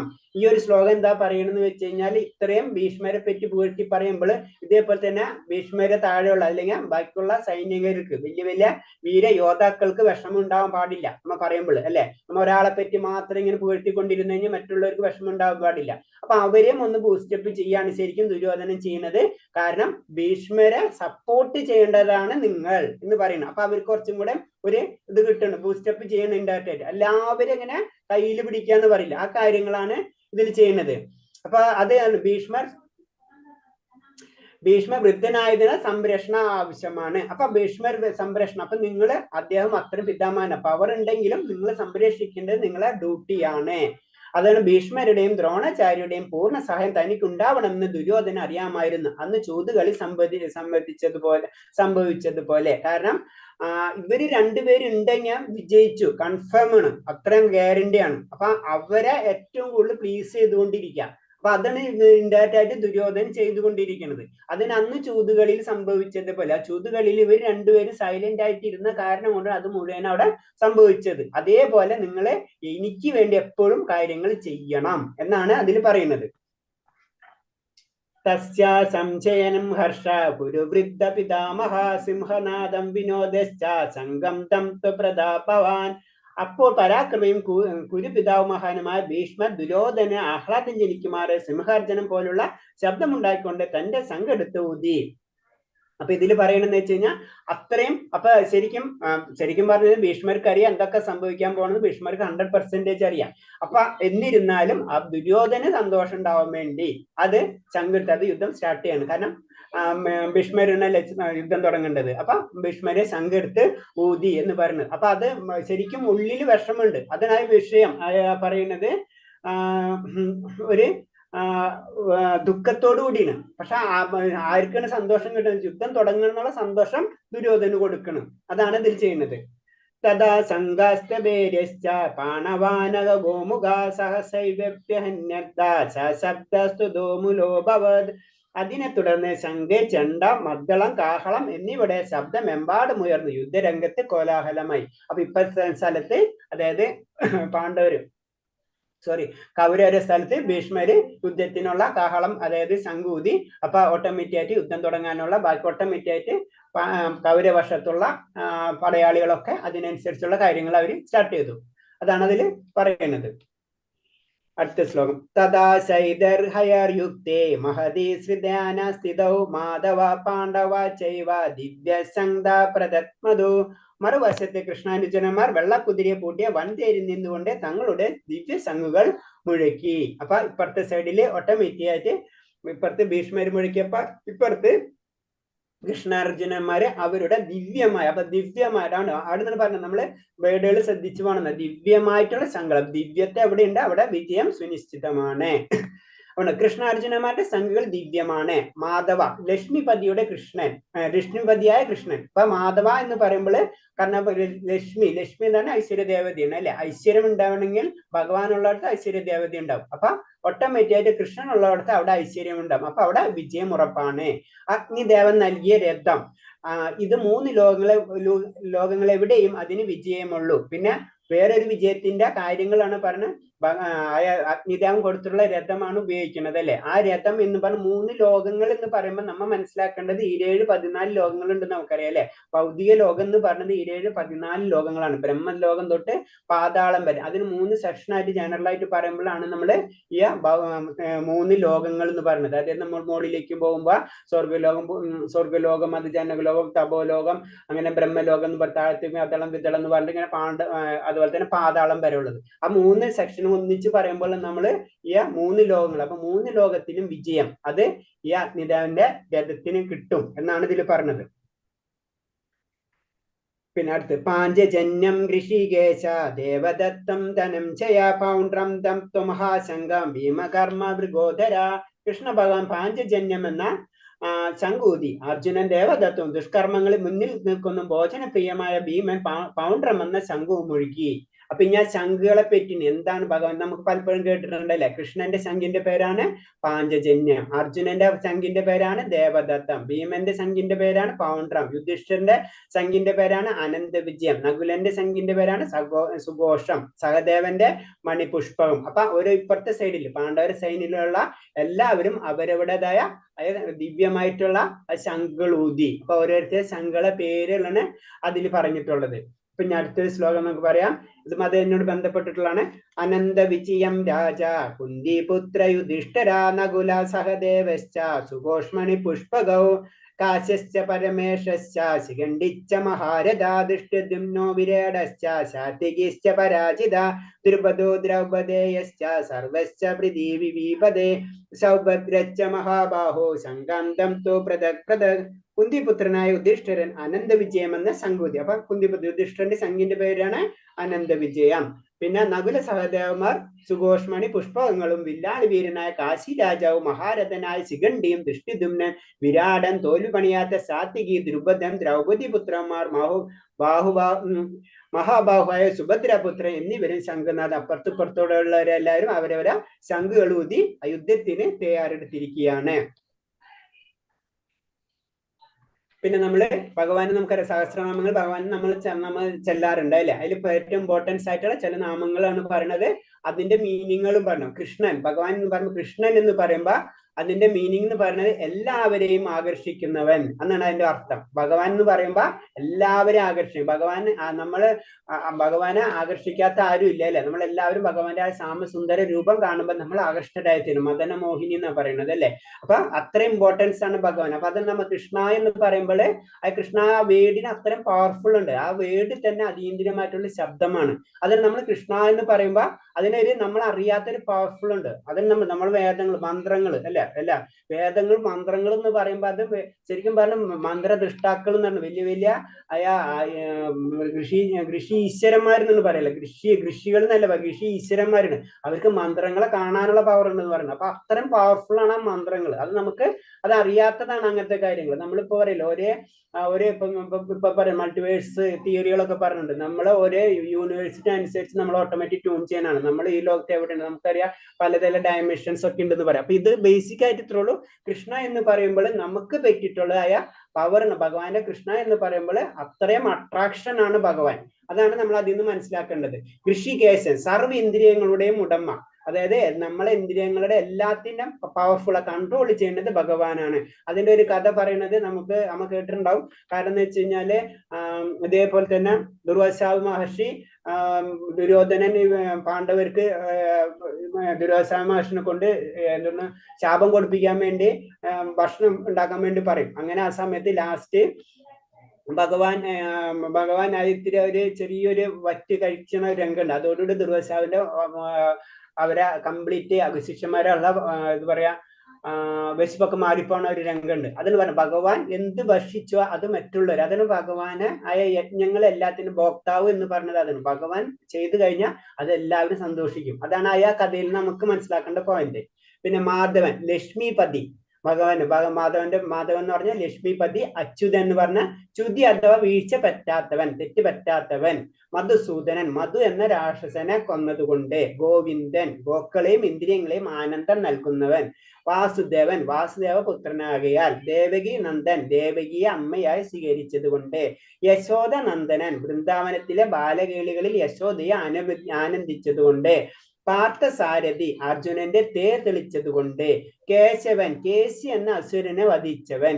ജനാർദ്ദനൻ, ജീവജാലങ്ങളുടെ രക്ഷകൻ. ഇത്രയാണ് ഇതിൽ കൂടുതലായിട്ട് വരുന്ന ഭഗവാന്റെ നാമങ്ങളാണ്. അതാണ് അതിന്റെ ഓരോന്നിന്റെ മീനിങ് പറഞ്ഞത്.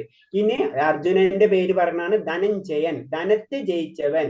അത് രാജസൂയം, അതായത് യുധിഷ്ഠിരൻ രാജാവായ സമയത്ത് ഏറ്റവും കൂടുതൽ ധനം സമ്പാദിക്കാൻ ചെയ്തത് ധനഞ്ജയൻ. അത് കാരണം അർജുനനെ ധനഞ്ജയൻ എന്ന് പറഞ്ഞത്. പാർത്ഥൻ, കുന്തിപുത്രയുടെ പുത്രൻ. അതാണ് നമ്മൾ പാർത്ഥൻ, അർജുനനെ പാർത്ഥ എന്നുള്ള പേര് വന്നത് കുന്തിപുത്രയുടെ പുത്രനായതുകൊണ്ടാണ്. ഗുഡേകേശൻ, നിദ്രഹേ ജനിക്കത്, ജ്ഞാനം കിട്ടിയ വ്യക്തി അല്ലെ, ഭഗവാന്റെ അത്തരം സുഹൃത്താണ്. അപ്പൊ ആ ജ്ഞാനം ലഭിച്ചു കഴിഞ്ഞു. അതാണ് ഗുഡേകേശൻ, നിദ്രയെ ജയിക്കുന്നവൻ. വൃഗോദരൻ, അത് ഭീമസേനന്റെ പേരാണ്. വൃഗോദരൻ എന്ന് പറഞ്ഞത് വീരശാലികൾക്ക് മാത്രം സാധിക്കാവുന്ന ധീര കൃത്യങ്ങൾക്ക് ചെയ്യാനും വളരെ കൂടുതൽ ഭക്ഷിക്കാനും കഴിവുള്ളത് കൊണ്ട്. ഭീമസേനന്റെ അറിയാലല്ലോ, അത്തരം വലിയ വീരകൃത്യങ്ങളൊക്കെ ചെയ്യുന്നതാണ്. അപ്പൊ അതുപോലെ തന്നെ കൂടുതൽ ഭക്ഷിക്കുന്നത് കാരണം കൊണ്ടാണ് വൃഗോദരൻ എന്ന പേര് പറഞ്ഞിട്ടുള്ളത്. ഹരേ കൃഷ്ണ. അപ്പൊ നമ്മൾ ജസ്റ്റ് ഒന്ന് പറയാം, ഒരു സമ്മറി പറയാൻ. നമ്മൾ അധ്യായം 1 നമ്മള് കുരുക്ഷേത്ര യുദ്ധത്തിലെ സൈനിക നിരീക്ഷണം. അപ്പൊ ആദ്യത്തെ ശ്ലോകം തന്നെ സാർത്ഥതീന് ഫസ്റ്റ് പറഞ്ഞു ധർമ്മം. ധർമ്മം എന്ന് പറയുമ്പോൾ തന്നെ അത് ഭഗവാനിലേക്കാണുള്ള കണക്ഷൻ ആണല്ലേ, അതില്ലാണ്ട് ഒന്നുമില്ല. അതാണ് ഇനീഷ്യലായിട്ട് ഇതിന്റെ ഫസ്റ്റ് പോയിന്റ്. അതാണ് നമ്മൾ അതിൽ നിന്ന് മനസ്സിലാക്കേണ്ടത്. പിന്നെ സാർത്ഥത ഉണ്ട്, സാർത്ഥതയിൽ കൂടെയാണ് എല്ലാ പ്രശ്നങ്ങളും സ്റ്റാർട്ട് ആവുന്നത്. അതാണ് ഫസ്റ്റ് ശ്ലോകത്തിന്റെ തന്നെ ഇൻഡയറക്റ്റ് ആയിട്ടുള്ള മീനിങ്. പിന്നെ ഇതിൽ പറയുന്നത് കാരണം അവിടെ പുണ്യസ്ഥലമായതുകൊണ്ട് ജയിക്കാനുള്ള സാധ്യതയില്ല. ആ വിഷമം ധൃതരാഷ്ട്രർക്ക് വരുന്നതാണ് ആ ശ്ലോകത്തിൽ അത് റിഫ്ലക്ട് ചെയ്യുന്നത് ഇൻഡയറക്റ്റ് ആയിട്ട്. പിന്നെ ദുര്യോധനൻ 2 സൈന്യത്തെ പറ്റി കമ്പയറും ചെയ്യുന്നതാണ്. അവരെ, അതായത് ഇപ്പുറത്തുള്ള പാണ്ഡവപക്ഷത്തുള്ളതും കൗരവപക്ഷത്തുള്ള സൈന്യത്തെ കമ്പയർ ചെയ്യാനാണ്. പിന്നെ 2 പേര്, പ്രത്യേകിച്ച് ദ്രോണരും അതുപോലെ തന്നെ ഭീഷ്മരെ കുറച്ചൊന്ന് പുകഴ്ത്താന്ന് പറയില്ല, അങ്ങനത്തെ കാര്യങ്ങളൊക്കെ ചെയ്യുന്ന കാര്യങ്ങളാണ്. അതേപോലെ തന്നെ സ്വന്തം സൈന്യത്തുള്ള എല്ലാ വ്യക്തികളെയും ഒന്ന് ബൂസ്റ്റപ്പ് ചെയ്യുന്ന ശ്ലോകങ്ങളാണ് അതിൽ കാണുന്നത്. അത് കഴിഞ്ഞിട്ട് പിന്നെ യുദ്ധം നടക്കുന്ന സമയമാകുമ്പോൾ ആദ്യം തന്നെ ഭീഷ്മര് ശംഖൂതണ്. അത് കഴിഞ്ഞ് ഓട്ടോമാറ്റിക് ആയിട്ട് ഇപ്പുറത്തെ സൈഡ് പാണ്ഡവര് അവരവരെ ദിവ്യമായിട്ടുള്ള ശംഖുകൾ ഊതണ്. ആ ശംഖുകൾക്ക് പല പല പേരുകളുണ്ട്. ആ ശംഖുകൾ ഊതണ്. അത് കഴിഞ്ഞതിന് ശേഷം ശംഖുകൾ ഊതണം. ഇത്രത്തോട് നമ്മൾ നിർത്തണം. പല പേരുള്ള ശംഖുകൾ ഊതണം. അപ്പൊ 18 കഴിഞ്ഞ് ഈ 19ാമത്തെ ശ്ലോകം തൊട്ട് നമുക്ക് നാളെ എടുക്കാം. ഇത്തരം പറഞ്ഞതിൽ എന്തെങ്കിലും സംശയം ഉണ്ടെങ്കിൽ ചോദിക്കാം. ഹരേ കൃഷ്ണ. ക്ലിയർ ആവുന്നുണ്ടോ? ഞാൻ പറഞ്ഞതിൽ വില എന്തെങ്കിലും ഉണ്ടെങ്കിൽ പറയണം കേട്ടോ. ഹരേ കൃഷ്ണ. ഞാനതിന്